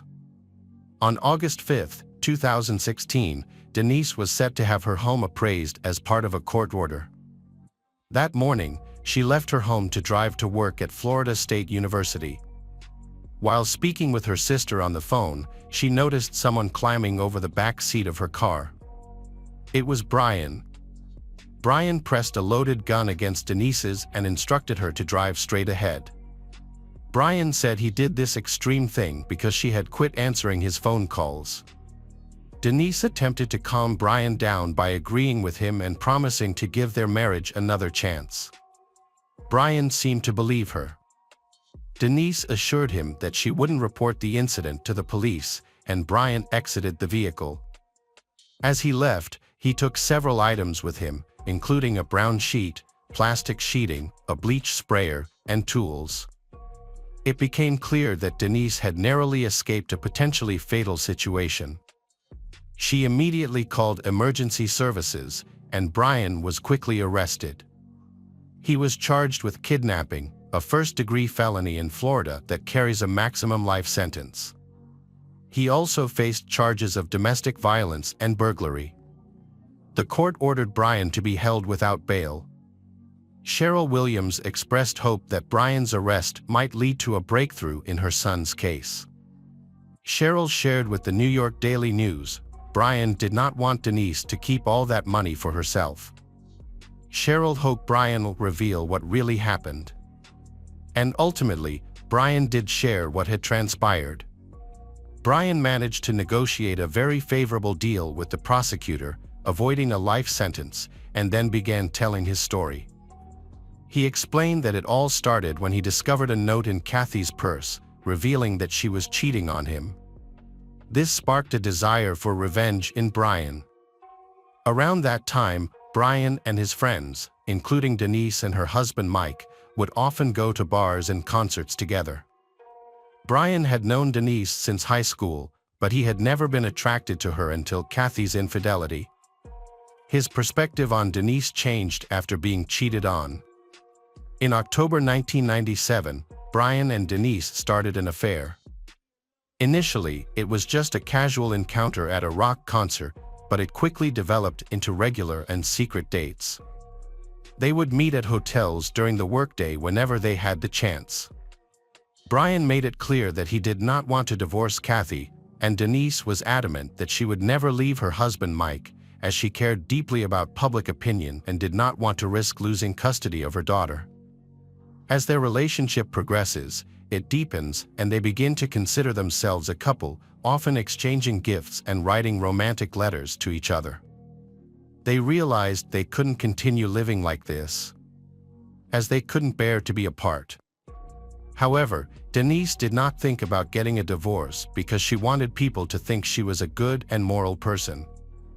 Around this time, Mike had a near-death experience in a hunting accident, and Brian saved his life. This gave Denise a ray of hope that they could get out of their current situation. After negotiating the deal with the prosecutor, Brian revealed that in the year 2000, he and Denise started discussing the possibility of Mike and Kathy dying. Denise wanted to make it look like an accident rather than a murder. After considering various options, Brian and Denise planned to fake a boating accident. This would allow them to collect the maximum amount from Mike's life insurance policy before it expired at the end of December 2000. They devised a plan, and Brian invited Mike on a hunting trip to a spot on Lake Simal's shores, telling him to bring his wading boots. The boots were crucial, as it was believed that wearing them would lead to rapid drowning if Mike fell overboard. However, when Brian pushed Mike into the water, the plan didn't unfold as expected. Instead of sinking, Mike grabbed onto nearby stumps and began wading towards the shore. Brian was in a state of panic.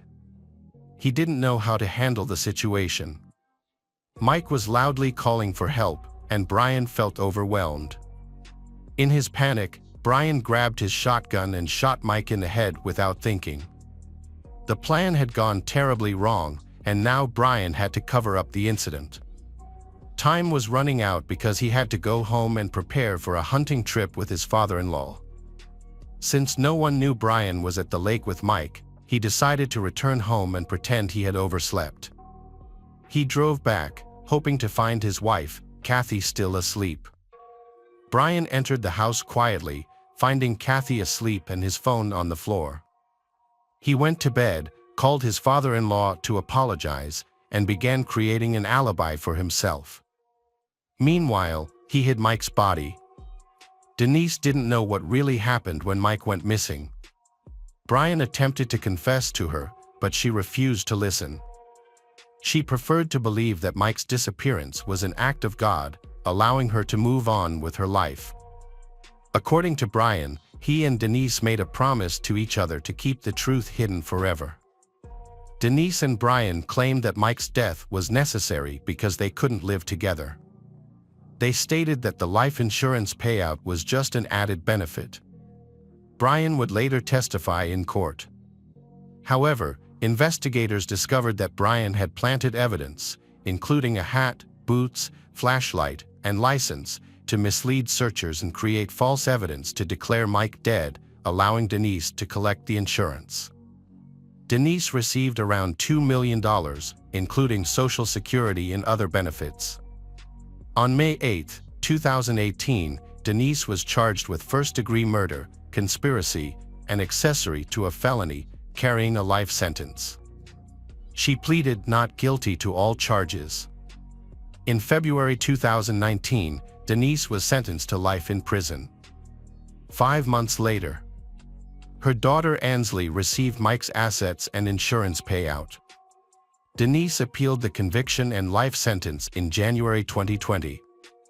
Her attorney arguing before the Florida First District Court of Appeal that there was no evidence of her direct involvement in the murder. In November 2020, Denise's murder conviction was overturned. However, her 30-year sentence for conspiracy to commit murder was upheld, and she is currently serving her sentence at the Florida Women's Reception Center. Denise is expected to be released when she is 78 years old. Brian was transferred to the Madison Correctional Institute in Florida to serve the remainder of his sentence. He is scheduled to be released on July 30, 2036, when he will be 67 years old. Ansley, Mike and Denise's daughter, maintains her mother's innocence and blames Brian. Ansley has refused to speak to the media about the case and personal life.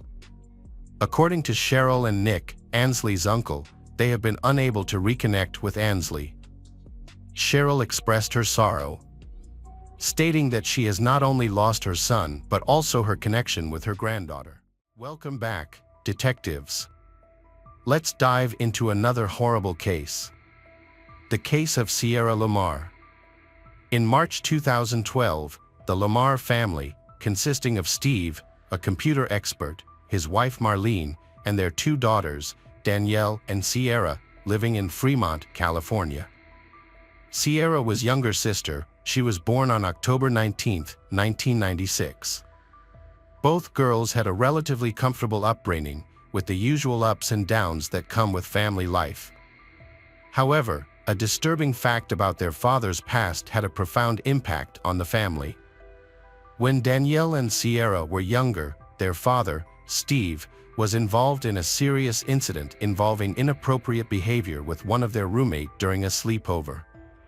As a result, Steve was sentenced to 1 year in prison. Despite Steve's past convictions, both Sierra and Danielle reported having a good relationship with him, describing him as a kind and respected father. However, when Marlene learned about the incident, they decided to end their relationship, which was already struggling. Marlene soon moved on and started a new relationship. Despite this, both Sierra and Danielle attended Washington High School in their community, where they enjoyed socializing and performed reasonably well academically. Sierra was a cheerful and lively girl who was well-liked at school. She enjoyed participating in dance competitions and cheerleading. In October 2011, her mother, Marlene, decided to move from Fremont to Morgan Hill, a town located 40 miles southwest. Sierra, her mother, and her mother's boyfriend, Rick Gardner, settled into a rented ranch-style home on a rural cul-de-sac. However, Sierra was initially unhappy about leaving behind her close friends and hobbies in Fremont. She struggled to adjust to her new school, Sobrato High, where she didn't receive the same warm welcome she had at Washington High. Despite this, Sierra eventually settled in and made new friends, earning the respect and even joining the cheerleading squad again. By March 2012, Sierra had adapted well to her new environment. On March 11th, she had a conversation with her father and her sister, who still lived in Fremont, and updated them on her progress. The conversation was mostly positive, with Sierra expressing excitement about an upcoming school project, wanting to get her hair colored, and discussing her homework with her sister. Her academic performance seemed to be going well. Sierra ended her Thursday evening chat with Danielle and Steve after dinner, as she had school the next day and it was getting late. They agreed to part ways and promised to catch up soon, unaware that this would be their last conversation. The next morning, February 16, 2012, Sierra got ready for school, locking the house behind her. At 6:29 a.m., she tweeted a friend, then put on her shoes and left to catch the bus. The bus stop was located on a desolate road between Palm and Dewey Avenues, far from Sierra's school, Sobrato High. Many students, including Sierra, had to cross this road daily to catch the bus. At 7:11 a.m., Sierra texted a friend to meet up before class. However, when the bus arrived at 7:11 and 15 seconds a.m., Sierra was missing. Sierra didn't show up to school, which her friends found unusual. However, they didn't think it was serious enough to report to the school authorities. The day went on as usual.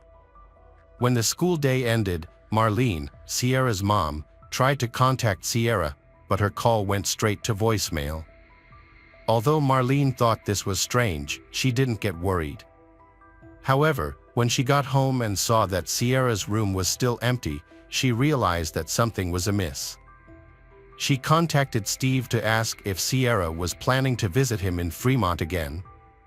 Unfortunately, the answer was no. When Marlene called Danielle and a few other friends, they all left with the same message that Sierra could not be found. Marlene began to panic when she called Sierra's high school and discovered that she had missed all her classes. After her calling the authorities, officers were immediately sent to the pedo-Hispanic court. They began by speaking with those closest to Sierra, including several of her friends, who were all candid about the difficulties Sierra and her family were facing. Although Sierra was generally content, it had only been a few months since her mother's divorce forced her to leave her family and old friends behind. Authorities initially thought that Sierra might have left voluntarily, as she had previously mentioned returning to Fremont in a light-hearted and sometimes serious manner. However, there were several things that contradicted this theory. Sierra had stopped posting on social media, her phone was turned off, and all calls went straight to voicemail. She also never arrived at the front door of her home. Her loved ones launched a massive search despite police downplaying her disappearance. The investigation into Sierra's disappearance led to a complex trail of evidence. 2 days after she vanished, data forensics began examining her phone's previous activity. They discovered that her phone had briefly turned on in the middle of the night, before turning off again. The phone's coordinates pointed to a field near Sierra's house, which became a crucial lead in the investigation. A search crew thoroughly searched the fields where Sierra's phone had last been detected. Within minutes, they found the Samsung Galaxy phone she had been using.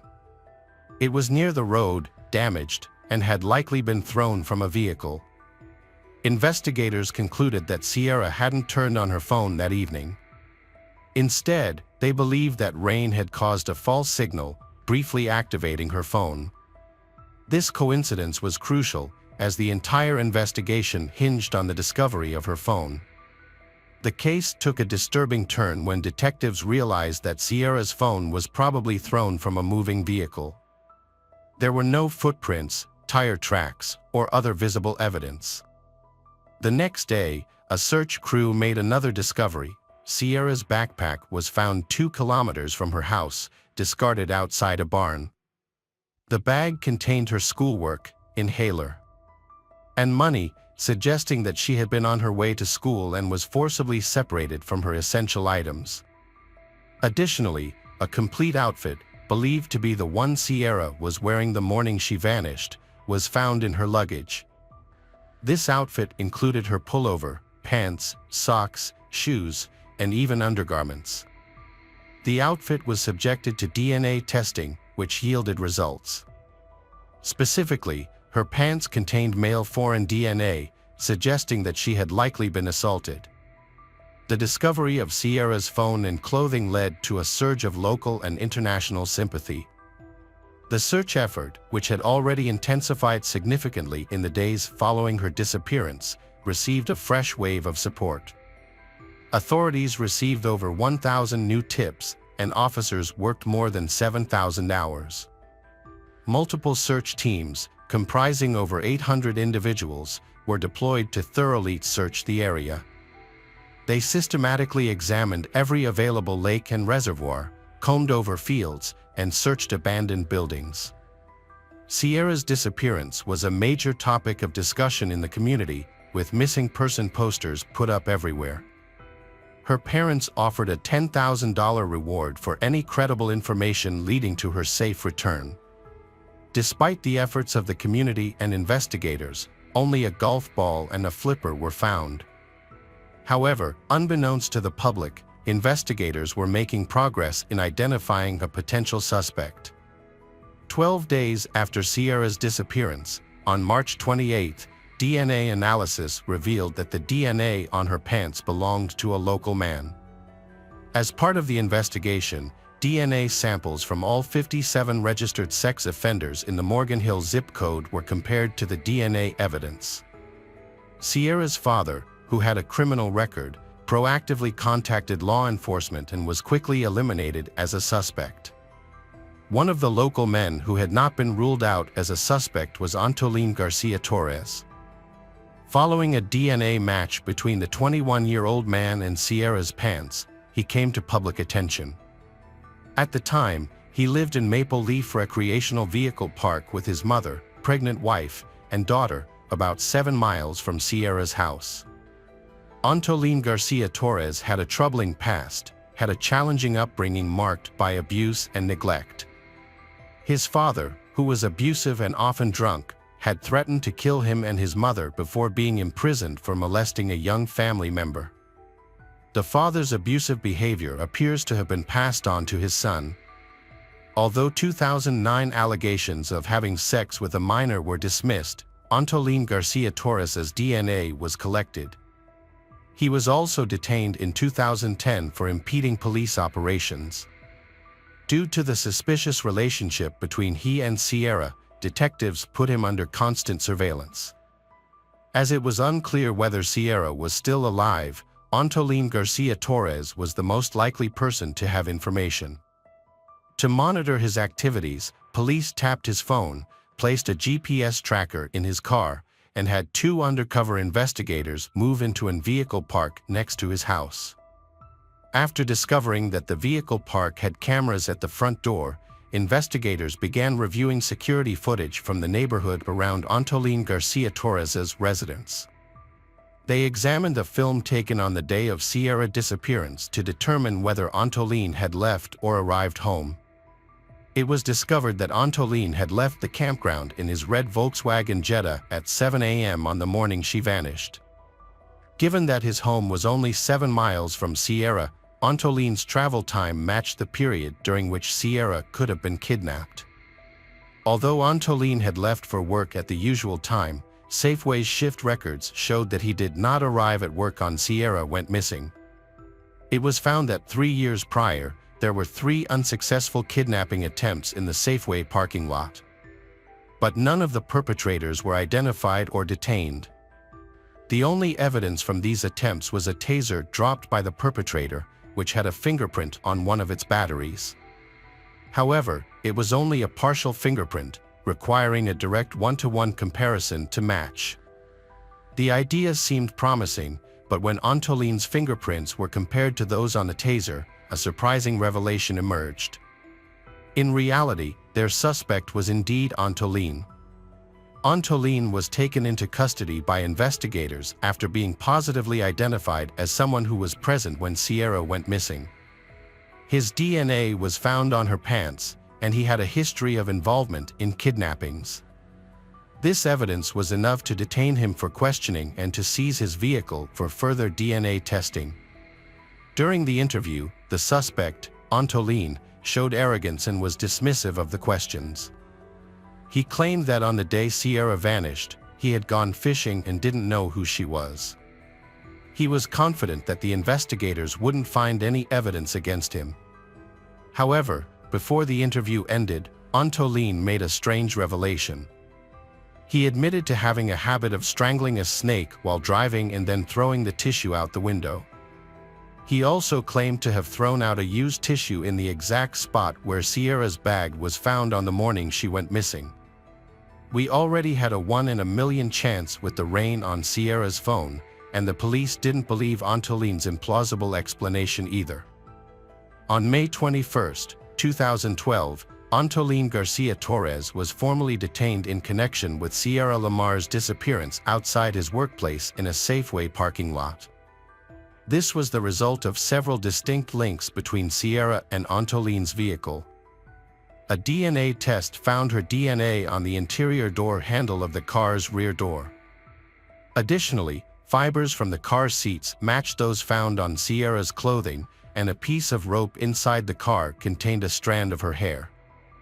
This proved beyond a doubt that she had been in his car at some point. However, even after his arrest, there was a significant issue. Despite the apparent evidence, Sierra's body had yet to be found. Could they accuse Antolin of first-degree murder without a body or verified death? In reality, Santa Clara County District Attorney Jeff Rosen announced on May 19, 2014, that he would seek the death penalty against Antolin. Although Antolin had previously pleaded not guilty to killing Sierra, the overwhelming evidence pointed to his guilt. Antolin's trial began on January 30, 2017, after being delayed. The trial was prolonged and stressful for all parties involved, with the prosecution and defense presenting lengthy arguments over 13 weeks of testimony. Antoline's defense team argued that his exposure to pesticides from surrounding fields during his childhood may have impaired his cognitive abilities. They claimed that this exposure was not his fault and, as a result, he should not be eligible for the death penalty. The defense argued that Antoline faced a unique disadvantage due to circumstances beyond his control. In a final attempt, Antoline's defense team requested a new trial, questioning the chief investigator's reliability and honesty, and alleging that he had tampered with evidence in the past. However, this attempt was denied. The jury convicted Antoline Garcia Torres of Sierra Lamar's first-degree murder on May 9, 2017. The evidence was so overwhelming against Antoline that he was unable to escape responsibility for his acts, even though Sierra's body has never been located. Outside of the evidence offered, Antoline was formally given a life sentence without the chance of parole after being spared the death penalty.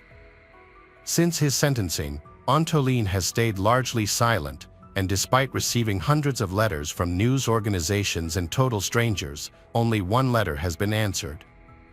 Antoline wrote, "I hold fast to my innocence, and I'm not going to talk about the matter." It's puzzling why Annalyn continues to claim innocence despite the overwhelming evidence against him. The presence of his DNA on Sierra's belongings, her DNA in his car, his past crimes, and a detailed timeline all clearly indicate his involvement in Sierra's disappearance. The search for Sierra Lamar is believed by some organizers to be the longest continuous search for a missing person in U.S. history. It spanned 3 years, with over 1,100 searches conducted within a 15-mile radius, totaling 50,000 man-hours of effort. Volunteers braved extreme weather conditions, from scorching summers to cold winters, in their quest for any information about Sierra. Despite the passing of time, many volunteers continue to search for her, driven by the desire to bring closure to her family, even though they acknowledge the likelihood of her being deceased. Currently, the whereabouts of Sierra's body remain unknown, but the hope is that one day, the Lamar family will find the closure they seek. Hello friends, welcome to our channel. Today we're going to take a look at another horrible case with you. The case of Maria Munoz. Maria Munoz was born on January 25, 1989, in Puerto Rico, to Marisol Rodriguez and Jorge Luis Munoz. She was one of 3 children, and her early life was marked by a significant loss when her mother passed away. It was during this time that Maria met Joel Pellet, who was 11 years her senior. Despite their age difference, they got married in 2011. Joel Pellet, a nursing student at the time, had big dreams, and Maria was also a nurse. After their wedding, they moved to Laredo, Texas, where Joel Pellet secured a high-paying job as a nurse anesthetist at a local hospital. Maria Munoz, 31, was a devoted stay-at-home mom in Laredo, Texas, dedicating her time to caring for her 2 young sons and her husband, Joel Pellet, 40. She had left her job to focus on raising her children, and her days were filled with activities like taking them to the park and reading to them before bed. Although she was happy at home with her children, she had always dreamed of returning to school to become a nurse again. On the surface, Joel Pellet's family looked perfect. Joel Pellet often shared family photos with friends and colleagues, proudly talking about his wonderful wife and children. However, beneath the surface, a different reality was taking place. In 2018, after the birth of their second son, people close to Joel Pellet noticed a significant change in his behavior. He lost weight, gained muscle, and became more outgoing, especially with women. His behavior was flirtatious and not what was expected of a married man. He also started removing photos of his wife and children from social media, replacing them with pictures of himself alone. This change gave the impression that he was single. Around the same time, colleagues observed Joel Pellet growing closer to a surgical nurse named Janet Arando. It became clear that they were having an affair behind Maria's back. In early 2020, Maria discovered evidence of their relationship when she found airline tickets Joel Pellet had purchased for himself and Janet to travel to Europe. This revelation devastated Maria, leaving her feeling heartbroken, depressed, and betrayed. She had trusted her husband and thought their marriage was strong, but the discovery shattered her trust. Maria's world was turned upside down when she discovered that her 10-year marriage was a sham. Overwhelmed with emotions, she felt lost and alone, struggling to come to terms with the devastating truth. Seeking guidance, she began therapy sessions to cope with her mental health struggles, and her therapist prescribed medication to support her through this difficult time. As a way to process her emotions, Maria started keeping a journal to express her thoughts and feelings. As the situation between Maria and Joel Pellet continued to deteriorate, tensions escalated.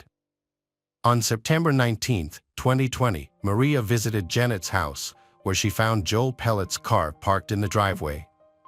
Confronting him, Maria gave him an ultimatum: choose between her and Janet. Joel Pellet's response was clear: he chose Janet. The argument became heated, prompting Janet to call the police. However, by the time they arrived, Maria and Joel Pellet had already left the scene. Maria was driving with Joel Pellet when the police called her. She could hear him yelling in the background. When they arrived home, he became extremely angry and punched a hole in Maria's car windshield, demonstrating a disturbing level of aggression. The next morning, Maria sent Joel Pellet a text message stating her intention to hire a lawyer to help resolve their issues. Joel Pellet responded, suggesting they handle the situation on their own to avoid the costs associated with hiring lawyers. However, just a few hours later, Joel Pellet appeared to have a change of heart. He sent Maria an email expressing his deep sadness and emotional pain. In the email, Joel Pellet conveyed his desire to have an honest and calm conversation with Maria.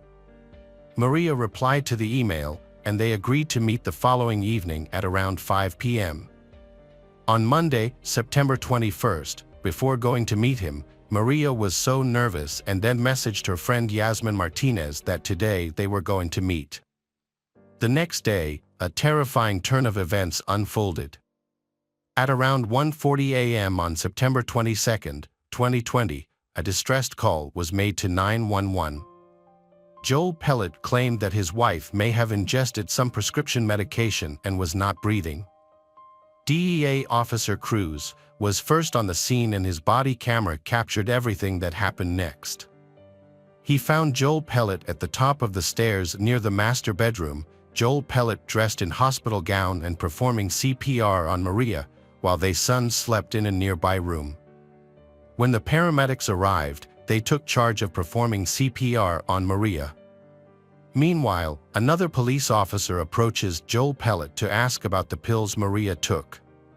Joel Pellet quickly retrieved a pill bottle from the nearby bathroom, handing it over to the officers. An examination of the bottle revealed that it contained clonazepam, a prescription medication used to treat anxiety, panic attacks, and sometimes epilepsy, prescribed in Joel Pellet's name, not Maria's. The officer noticed two suspicious details. First, the pill bottle had been returned to the medicine cabinet, which is unusual in overdose cases where the bottle typically remains near the victim. Secondly, body camera footage showed Joel Pellet picking up the pill container from the floor and putting it in his pocket before claiming to have found it in the bathroom. DEA Officer Cruz wondered why he would need to retrieve the pills, which made him suspect that Joel Pellet might be hiding something. Another suspicious discovery was a needle catheter on the stairs of their home. This seemed odd to him. Joel Pellet and Maria had 2 young children, so finding a needle on the stairs raised questions about why it was there. Investigations revealed more than just a needle at the scene. A medical bag was found containing syringes and 4 equipment, all neatly packed. While this might seem ordinary for an anesthesia nurse like Maria, the presence of these medical tools outside a hospital setting sparked questions for investigators. Joel Pellet told officers that Maria had been struggling with severe depression, which had gotten worse recently. Despite the efforts of the medical team, Maria could not be saved. Tragically, she was pronounced dead at 3:58 a.m. After Maria was declared dead, the officers took Joel Pellet downstairs to the kitchen for further questioning. Joel Pellet explained that he and Maria had met earlier that day to talk, during which they became intimate. Afterward, he took a shower, and when he came out, he found Maria sleeping. When he returned upstairs, he found Maria unresponsive and not breathing. As Joel Pellet spoke with the officer, his behavior seemed unusual.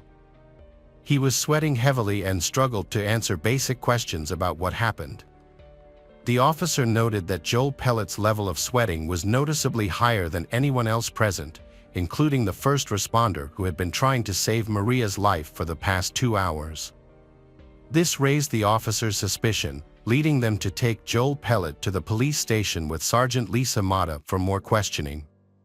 Joel Pellet was left alone in the interrogation room at the police station for a period of time before an officer arrived. Unbeknownst to him, his every move was being recorded on video. When officers reviewed the footage, they were shocked to see Joel Pellet's sudden and extreme behavior. He began screaming, crying, and hitting the walls, and even threw furniture around the room. His outburst was so loud that it frightened people in the hallway and nearby rooms. At 4 a.m., Sergeant Lewis Matt entered the room to speak with Joel Pellet.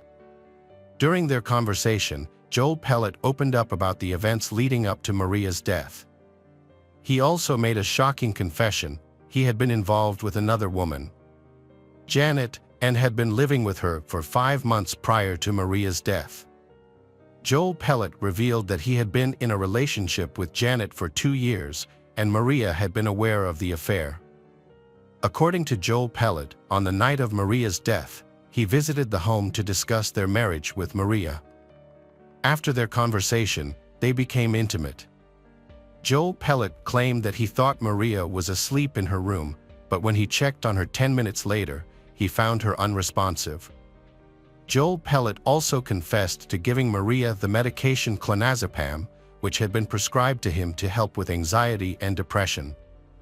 However, he was unable to provide details about the dosage or how many pills were left in the bottle before Maria took them. Despite further questioning, Joel Pellet was unable to provide any additional information to clarify the situation. After the interrogation, he was released.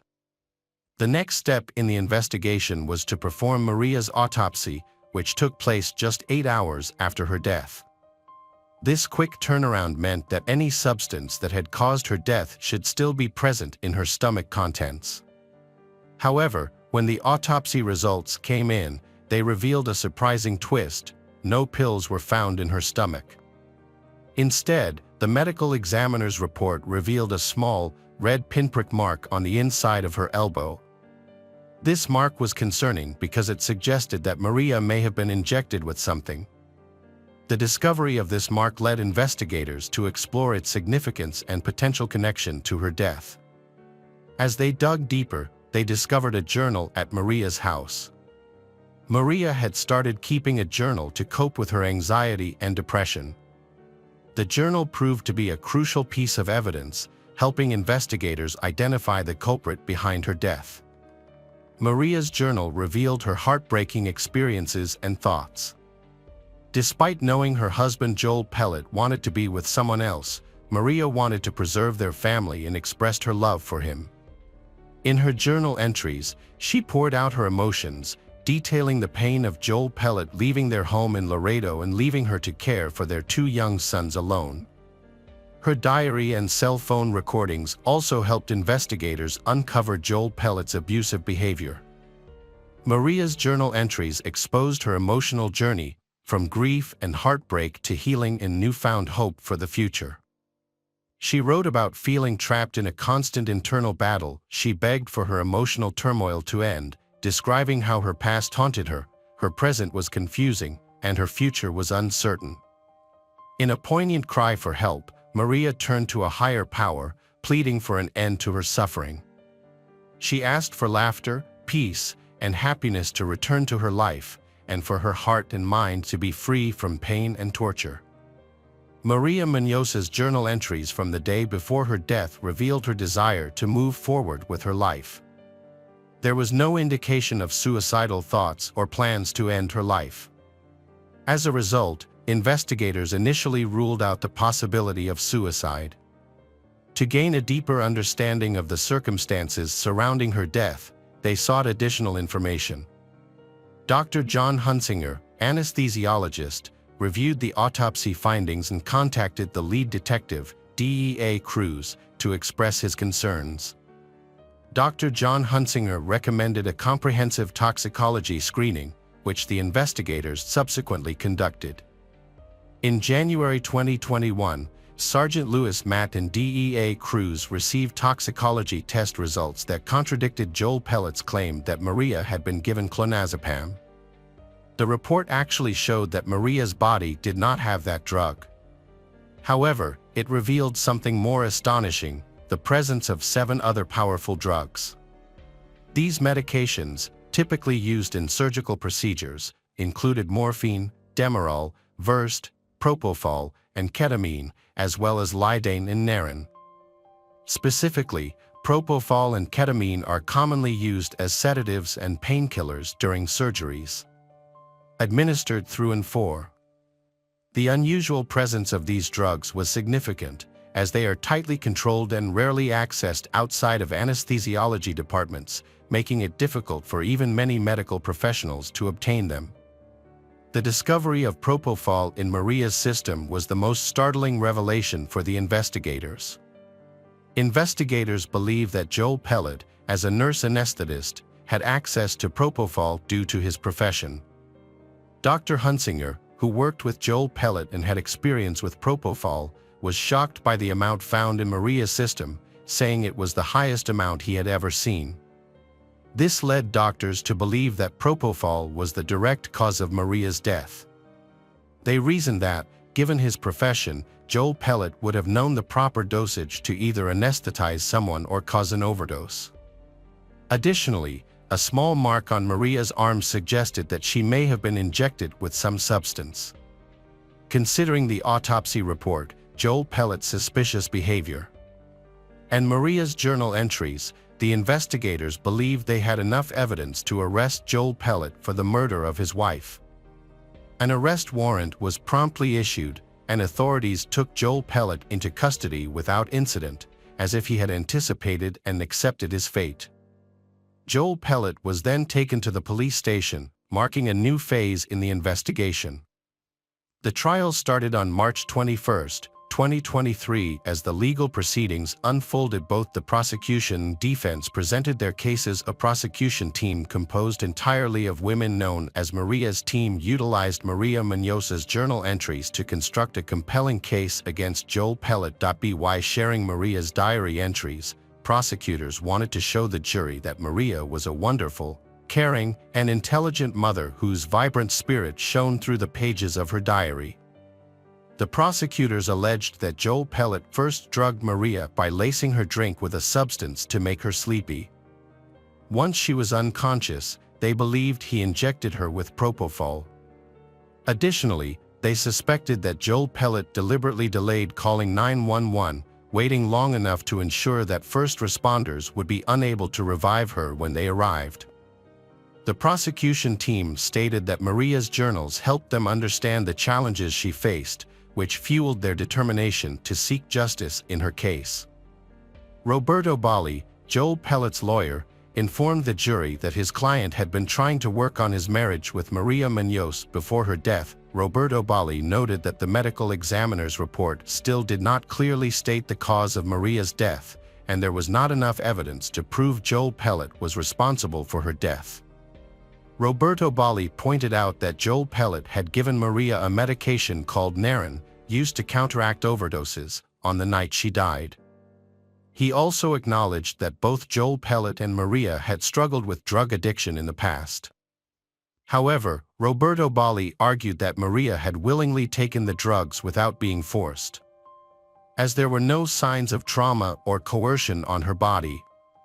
Despite this, investigators found that Maria did not have a history of drug addiction and that Joel Pellet was the only one who could have provided her with the large quantity of propal.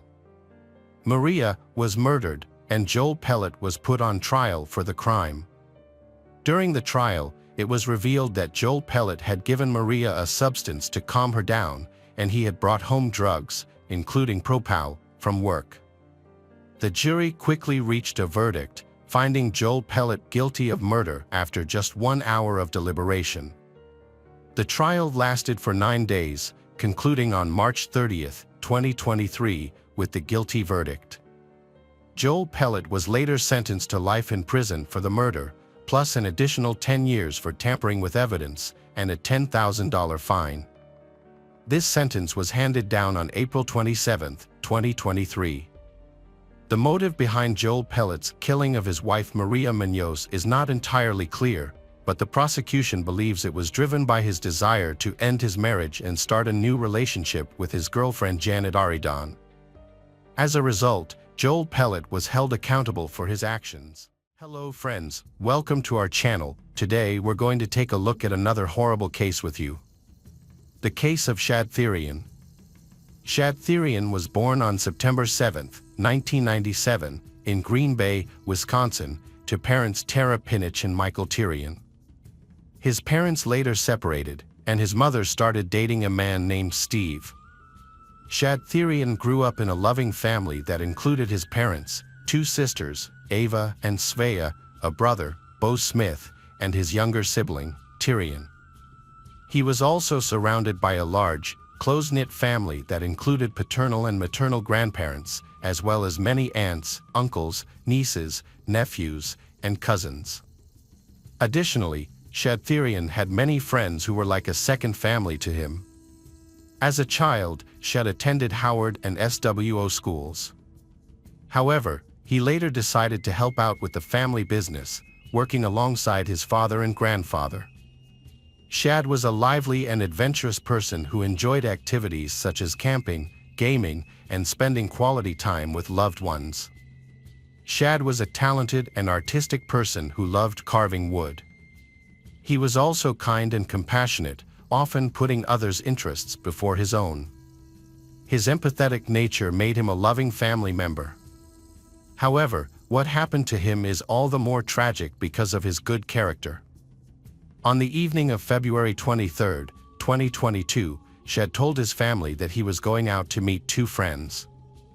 They planned to hang out for the night, and his parents bid him goodbye around 9:30 p.m. At the time, no one knew the danger he was about to face. Shad's mother, Tara, had gone out for a while and returned a couple of hours later. She then went upstairs to sleep, unaware that her son had returned home with his friend Taylor and was in the basement. Several hours after midnight, Tara was awoken by the sound of the front door slamming shut as Taylor left. This startled her, and she came downstairs. Tara called out to her son, but when he didn't answer, she went down to the basement to look for him. As she entered the basement, she noticed a bucket with a rag covering it, and she removed the rag, revealing a horrific sight. Her son's severed head was inside the bucket. Panicked, she immediately called 911. "My son's head is in a bucket in my basement," she told the operator. When the operator asked her to confirm what she had seen, she replied, "I looked in a bucket and saw my son's head." When police officers arrived at her residence on Stony Brook Lane in Green Bay, Wisconsin, they secured the entire house before entering the basement. There, they were met with a gruesome scene that left them shocked.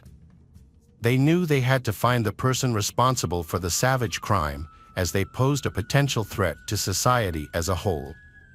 During their investigation, detectives made a disturbing discovery in a bucket: Shad's severed genitalia and head. They then analyzed Shad's phone records and found that on the evening of February 23rd, he had agreed to meet his friends Taylor and Alexander. At around 9:30 p.m. Taylor picked up Shad to hang out at her apartment. According to Shad's mother, Tara, police questioned Taylor and Alexander at their homes. Taylor was living with her friend Scott Thomas at his house.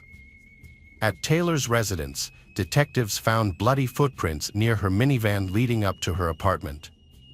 The investigators took Taylor to the station for additional questioning despite having already been charged with a horrific crime, beheading her ex-partner. A bizarre scene unfolded in the interrogation room as Taylor appeared unconcerned by the situation and instead focused on complaining about the room's cleanliness. As she sat, gazing at the camera, it became evident that she showed no signs of remorse or guilt over what she had done to Shad Therian. The detective got straight to the point and asked her how she knew Shad. Taylor replied that he was her ex-boyfriend. She also admitted that she had met with Shad on February 23 in her apartment, where Scott was also present. Additionally, she confirmed that the minivan belonged to Scott. When questioned about the activities she, Shad, and Alexander did that night, Taylor readily confessed that they had smoked weed together. She explained that she was giving Shad a haircut while they smoked. However, after a while, Alexander decided to head home, citing the late hour. After Alexander left, Taylor and Shad decided to go to Shad's house, where he told her that his mother and her boyfriend would be coming home late. They went to Shad's house, where they used ice and also injected trazodone, a medication Taylor had stolen from her friend Scott. This revelation suggested that Taylor struggled with substance abuse, adding another layer of complexity to the case. During the interrogation, the detective realized that Taylor was under the influence of drugs, but continued questioning her anyway. Taylor told Detective Graff that Shad's body was still in the basement. When the detective asked for more details about what happened to Shad, Taylor claimed she couldn't remember, saying she had blacked out after smoking and drinking for a while. During the interrogation, Taylor initially attempted to deceive the detectives but soon realized her tactics were ineffective. She eventually confessed to being intimate with Shad on the night in question, revealing that their encounter involved various props, including a choke collar. As the questioning continued, Taylor acknowledged that she took pleasure in strangling Shad, and that he also enjoyed it. This behavior exposed her sadistic and violent tendencies. When asked about her preferences, Taylor clarified that she enjoyed being the one doing the strangling, rather than being on the receiving end. She also admitted to having a history of engaging in this behavior. When questioned about the whereabouts of the remaining body parts, Taylor expressed regret for not bringing Shad's head with her. However, this regret was not driven by remorse for her actions, but rather frustration with her own mistake, which ultimately led the police to her. The detective was surprised by her straightforward answers, which detailed the dismemberment of Shad's body. Taylor explained that some body parts were in the van, while others were in the basement. What was more astonishing was her lack of remorse after committing such a heinous crime. The conversation then shifted to the whereabouts of the body parts and organs. Taylor explained that they were all in a black bag. The detective wondered if they would need to take the head to a separate location, to which Taylor replied that it would be difficult to dispose of all the organs. The detective suspected Taylor's behavior was indicative of a disturbed psyche or mental health condition, hindering her emotional response to the crime. Alternatively, she might have been under the influence of drugs, triggering her to act on intrusive thoughts. During the interrogation, Taylor giggled and laughed while providing details of the crime, displaying a disturbing nonchalance. She casually admitted to dismembering her ex-lover with kitchen knives and not disposing of the body parts due to laziness. Her lack of emotion and calm demeanor raised doubts about her mental health and whether she had planned the harm. Taylor denied any intention, but her response lacked remorse. Taylor described how she strangled Shad with chains, admitting that she enjoyed the process and didn't stop even when Shad struggled. This behavior showcases her cruel and sadistic nature. During the interrogation, Taylor shocked the detectives by revealing that Taylor continued to engage in sex with Shad's body after discovering he had passed away. Taylor made a disturbing statement, claiming that when she loved something or someone too much, Taylor felt an overwhelming urge to kill it and lost control. This suggests that Taylor was fully aware of her actions when she dismembered Shad, as the incident occurred immediately after they had been intimate. Taylor openly discussed her disturbing actions after killing Shad, revealing a shocking disregard for human life. Taylor admitted to playing with his body for 2 to 3 hours after his death, demonstrating necrophiliac tendencies. Taylor also expressed regret over not taking any drugs after the incident, knowing it would have calmed her down. During the dismemberment and cleanup process, she became frustrated, but later claimed to have enjoyed it. Taylor explained that she was in a state of panic after the incident and didn't know how to react. She considered calling the police or an ambulance but didn't. When questioned by Detective David about her decision, Taylor expressed regret over her actions. She acknowledged that she had thought about seeking help but was overwhelmed by her emotions. In a later interrogation, Taylor provided a detailed and graphic account of how she dismembered the victim's body. Taylor pulled him over, his head hanging off the bed, near the tub.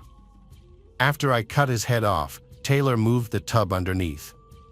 Taylor explains the sequence. I beheaded the body, blood spilled into a pail, and the head fell in.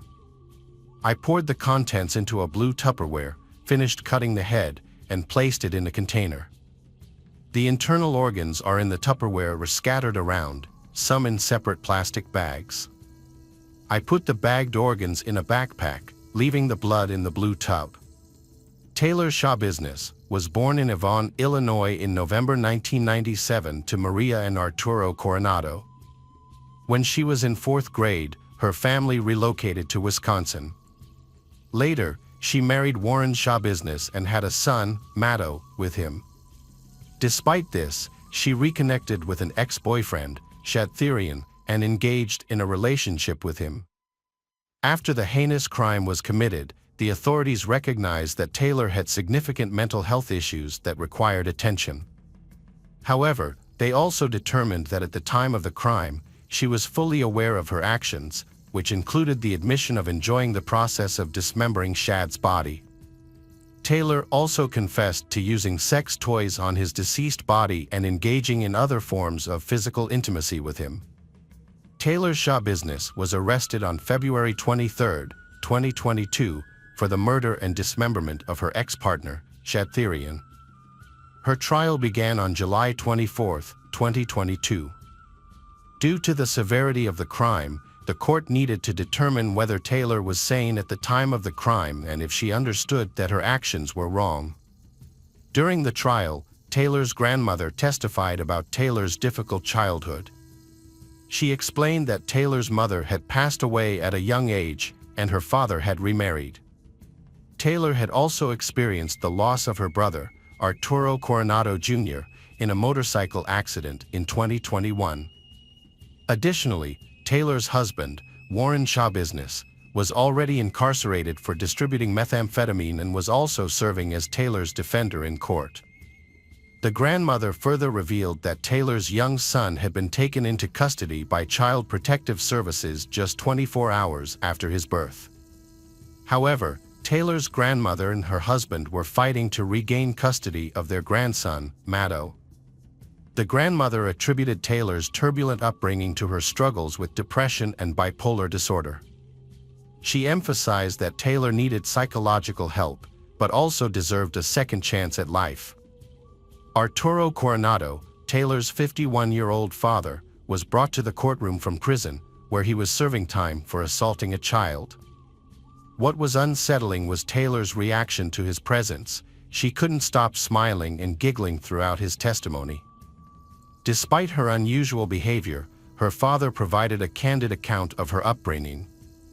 He acknowledged that Taylor had struggled in high school, which led him to send her to live with her grandparents in Texas, where she eventually graduated. He also revealed that Taylor had been admitted to a psychiatric center before the birth of her child, Matto, due to hallucinations and suicidal thoughts. According to her, Arturo Coronado, Taylor's life took a turn for the worse when she met her husband, who introduced her to drugs. When Alexander Gainan, a mutual friend of Taylor and Shad, took the stand to testify, Taylor continued to giggle and laugh throughout his statement. Alexander explained that he had known Taylor and Shad since their time at Bellevue Middle School, confirming that they had dated at the time.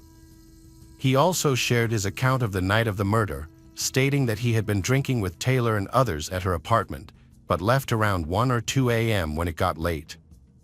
Alexander added that he had attempted to contact Shad the following day, but received no response.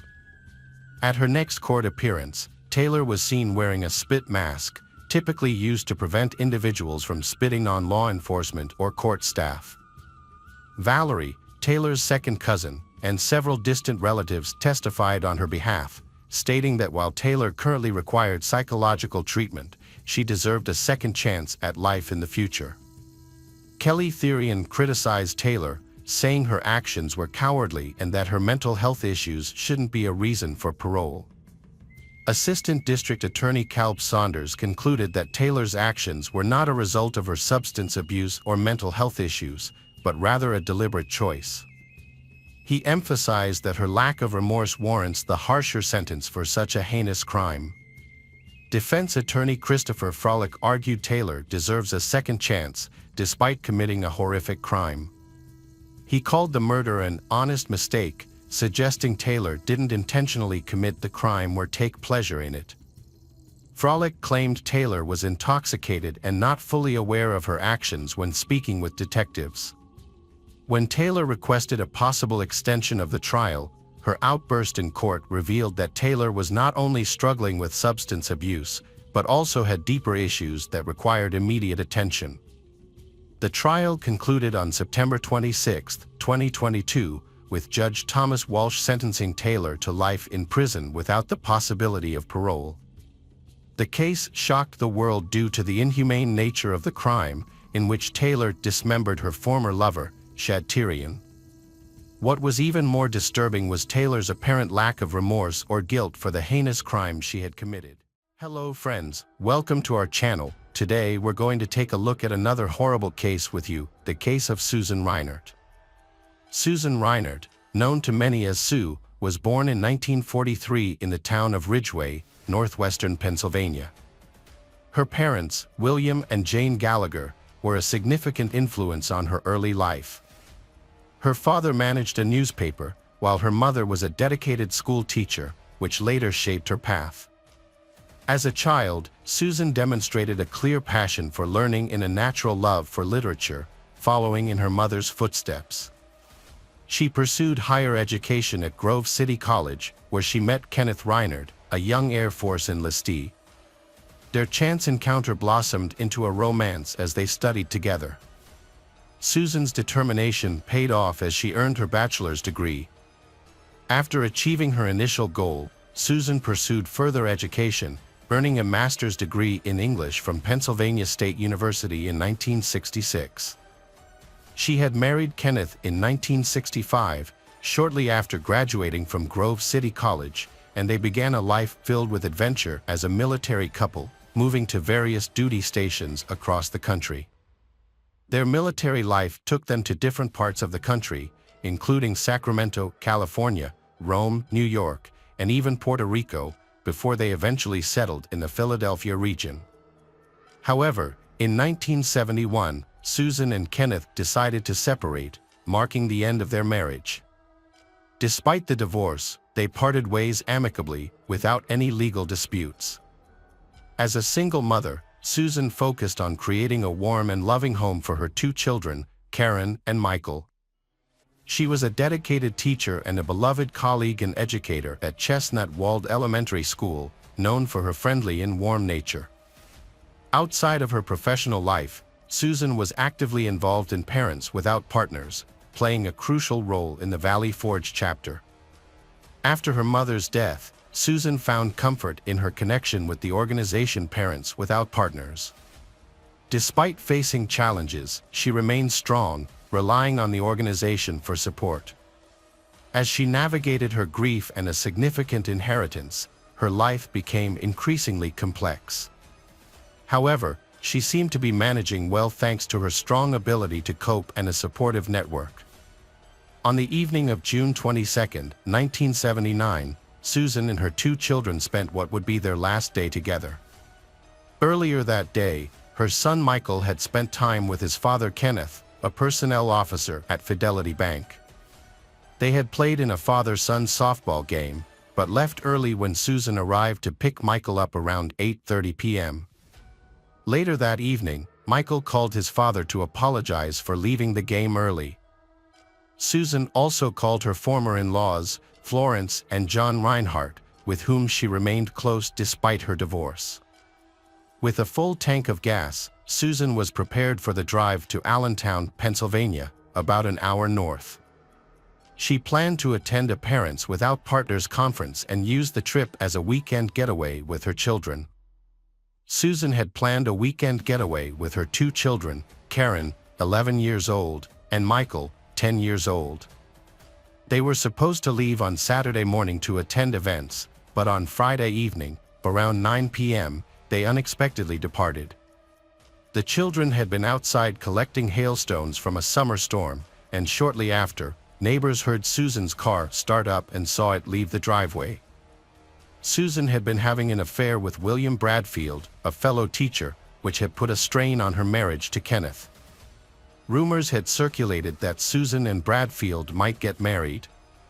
On June 22, 1979, Susan visited her boyfriend before embarking on a trip with her children to Allentown, about 49 miles north.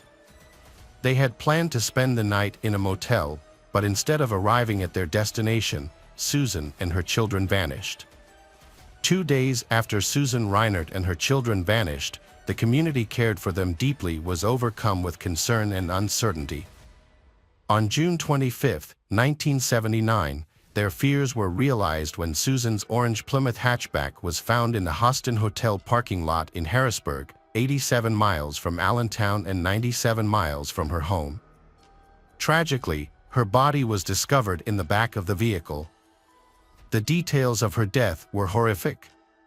Susan's body was found nude, battered, and bound in chains, curled up in the wheel well of her car. Her hands were tied, and she had 2 black eyes.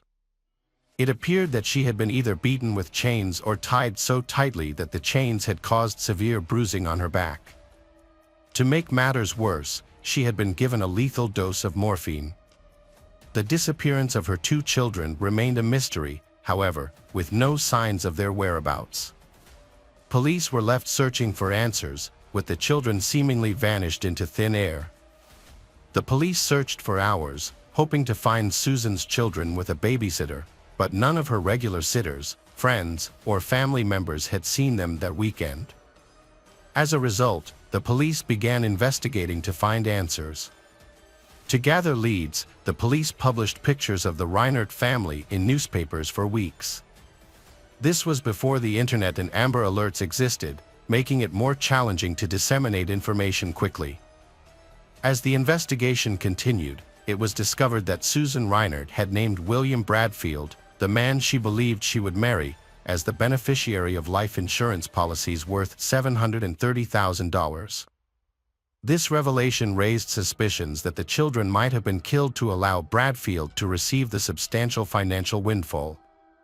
However, Bradfield had a solid alibi, as he was at the beach in Cape May, New Jersey, during the weekend when Susan was killed and her children disappeared.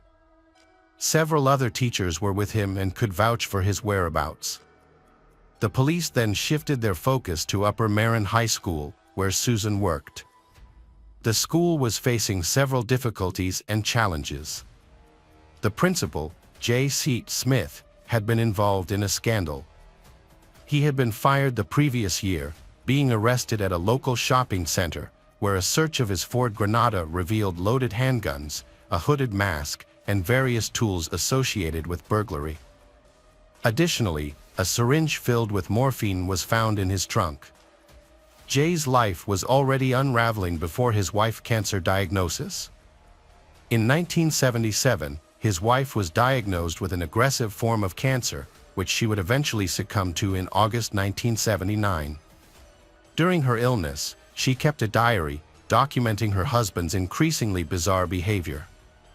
Jay had begun engaging in consensual non-monogamous activities, including group sex and partner swapping, to which his wife strongly objected. This behavior seemed to be a precursor to even more alarming actions. Around the same time, their daughter, Stephanie, moved back in with her parents, bringing her husband Edward Hunsberger with her. The family was already dealing with the uncertainty of her mother's cancer battle, and tensions were running high among them. Edward Hunsberger and his wife Stephanie, Jay's daughter and son-in-law, struggled with heroin addiction and had trouble finding steady employment in the years leading up to their move. In an effort to escape their struggles with addiction, they moved back in with Jay family in early 1978. However, just a few months after the move, Stephanie and Edward mysteriously vanished. The last confirmed sighting of they was in February 1978, when they visited Edward's parents in North Wales, Pennsylvania. Before leaving, they mentioned that they would return to visit soon. However, after this point, all contact with them ceased. Edward failed to appear at a scheduled meeting with his probation officer later that month, prompting authorities to begin searching for him and Stephanie. When investigators reached out to Jay for information, he claimed that they had left for California to escape debts owed to local drug dealers. Despite his assertions, Jay was unable to provide any further details about their disappearance. Edward and Stephanie had been constantly on the move, traveling from place to place and never staying in one location for too long, making it easy for them to disappear without anyone noticing. Meanwhile, Jay was arrested for theft, and a search of his home uncovered some disturbing items.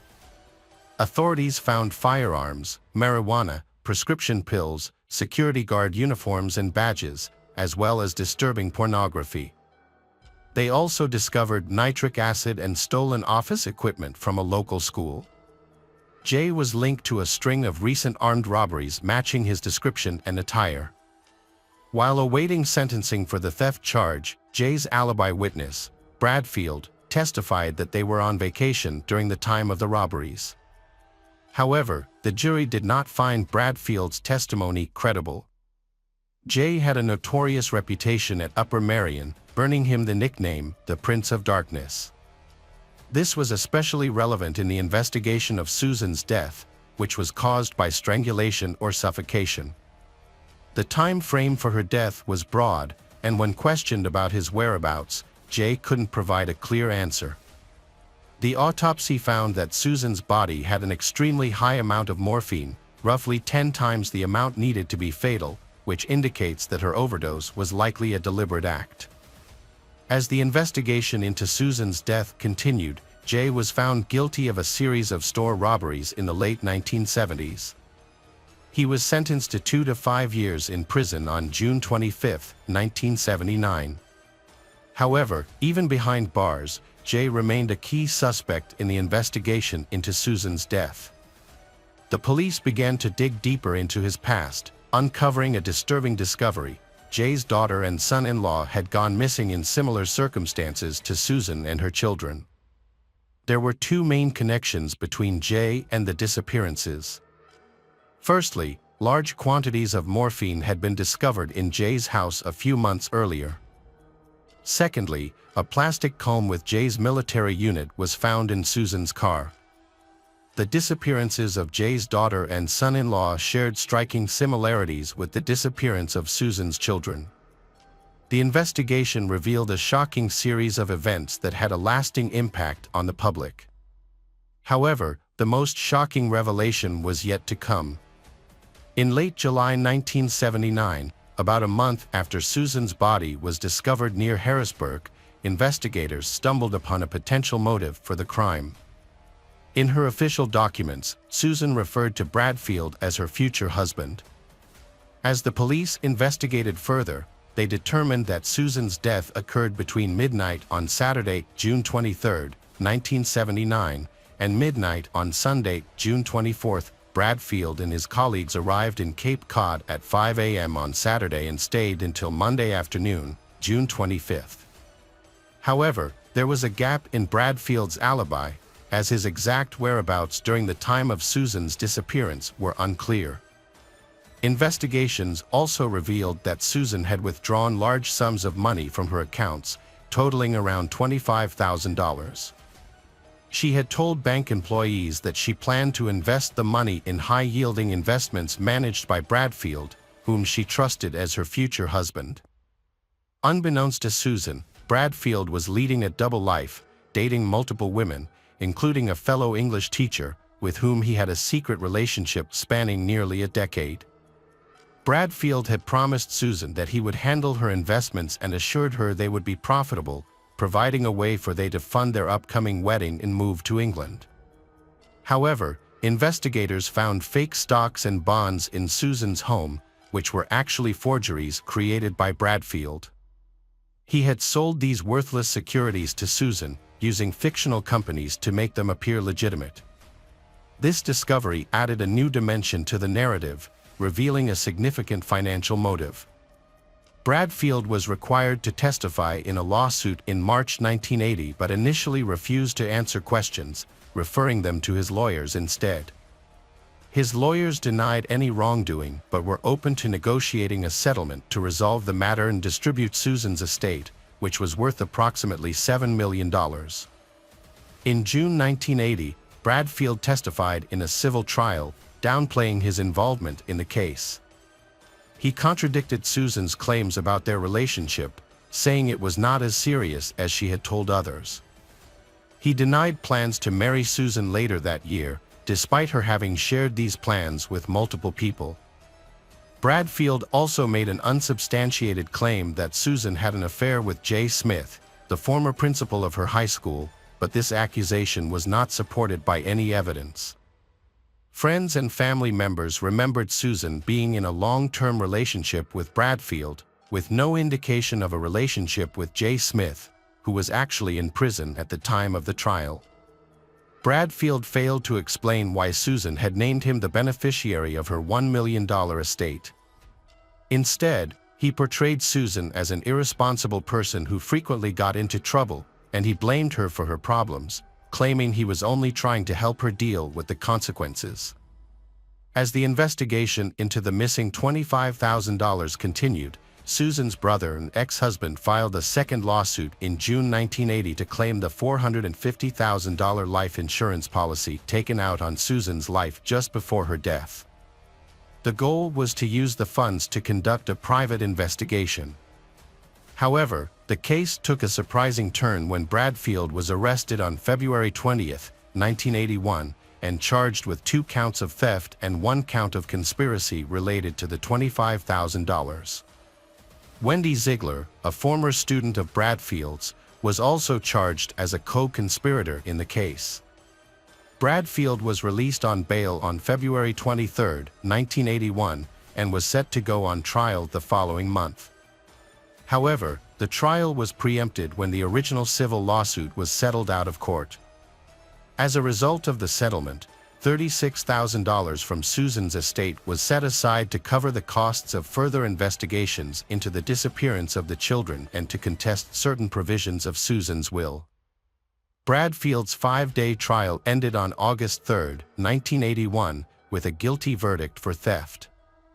The prosecutor, Edward Weiss, requested that Bradfield's bond be increased from $25,000 to $75,000 due to concerns that the conviction would increase the risk of him fleeing, particularly in light of potential murder charges.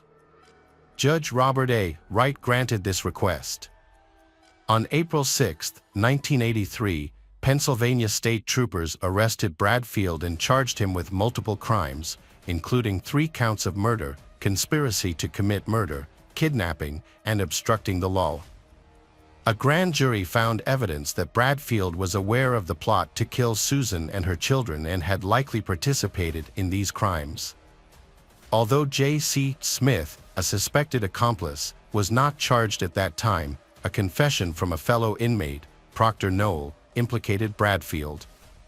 Noel stated that while playing chess with Bradfield in prison, Bradfield revealed his involvement in the murders.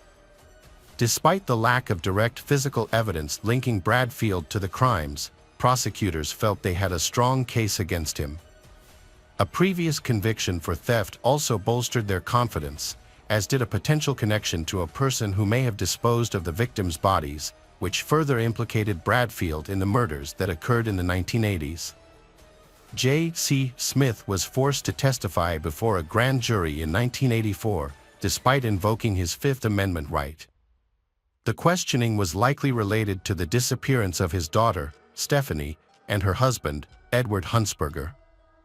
Around the same time, William Bradfield was also called to testify, but the details of his statements were not made public. In April 1985, J.C. Smith was asked to provide handwriting samples that may have been linked to documents written years earlier, possibly outlining a plan to murder Susan Weinert. This led to Jay's arrest on June 25, 1985, exactly 6 years after Susan's body was found. He was charged with 3 counts of first-degree murder and taken into custody. While Jay awaited trial, a book about the case was published by crime author Joseph Wambaugh in 1984, suggesting that Smith was the killer. The book was later adapted into a TV miniseries, drawing national attention to the case. Despite this, Jay maintained his innocence from prison, filing appeals and claiming that William Bradfield had framed him.